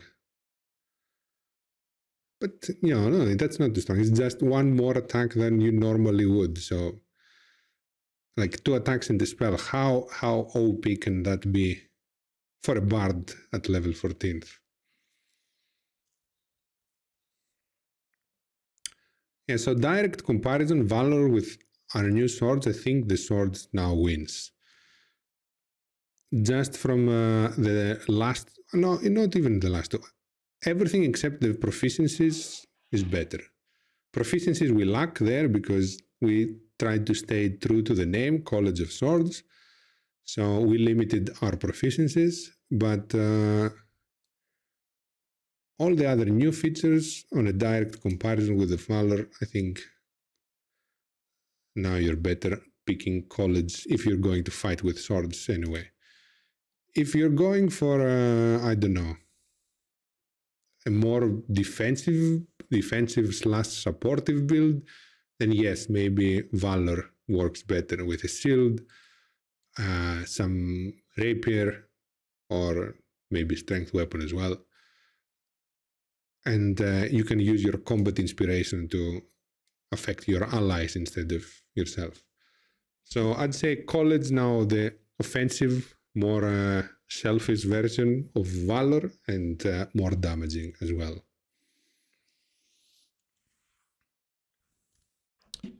What item would that be? That would be, I mean, we can't give him a sword, so a sword pendant. Okay, if I type sword, do I get anything other than a sword? Scabbard. Oh, but how do we know that it fits the sword that they get?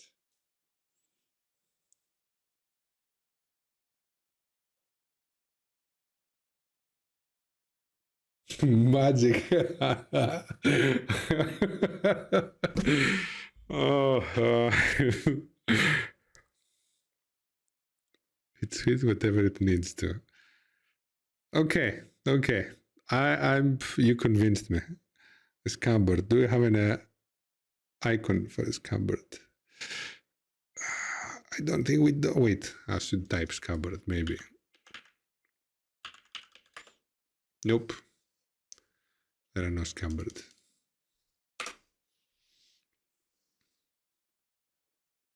And coincidentally, the scabbard has the word bard in it.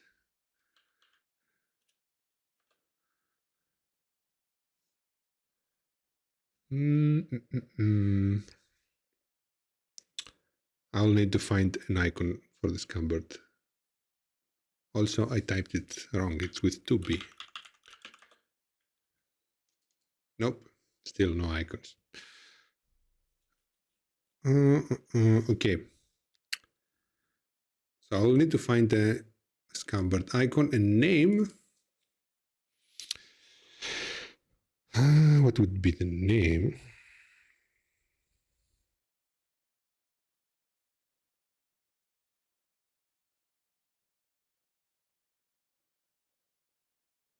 what is a place that plays music and people go in it? That is not a tavern.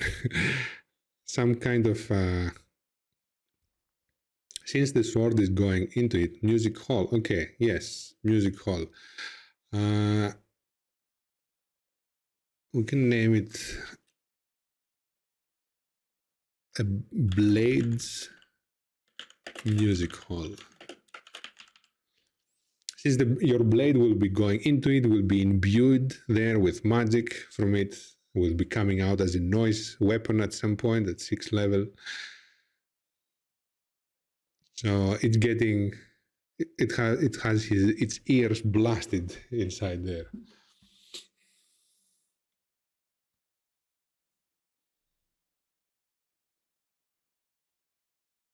Or maybe Blades Music Scabbard, but Music Hall sounds better, I think.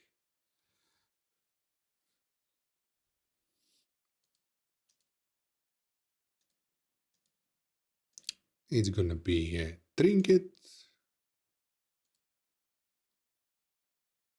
And I hope I saved. Yeah, I saved. Okay.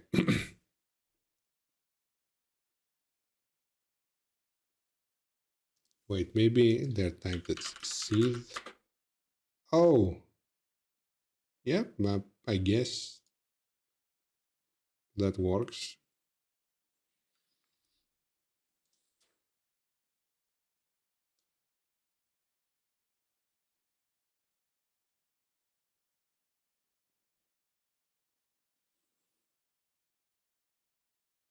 Or maybe Music Blade Hall.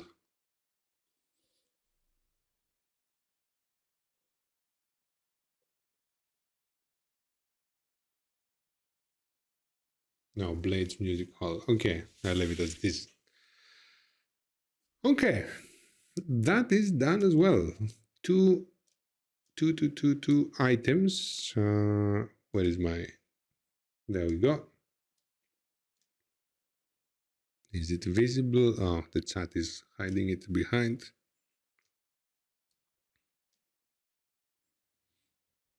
Okay, yeah, they barely are slightly bigger than the screen state that we're having. Oh, I can make it like this. There we go. Perfect. College of Whispers, College of Swords, now playable, competitive, and on par with the two best colleges, the Eloquence and Lore. Hopefully, these bards will see some more light of play. Of course, I don't expect too much play testing of those because not everyone wants to play bards and stuff. But in time, and maybe in some one-shots, these bards will start proving that the work that we did here was worth it. Okay, that was it. Stream lasted longer than I expected, as usual. I don't think even once I calculated the stream time accurately. But it was satisfying to conclude this in one stream session. So I'm happy, and I know that next would be Paladin. And I don't know the other class though. Paladin and what? Paladin and Sorcerer, most likely. Or maybe, depends. If the Paladin takes too long, I might do. But it shouldn't, no. I cannot justify a whole stream just for Paladin. It's too much of attention for Mr. Paladin. Okay, Paladin and Sorcerer probably next week. It's Paladin, Sorcerer, Wizard.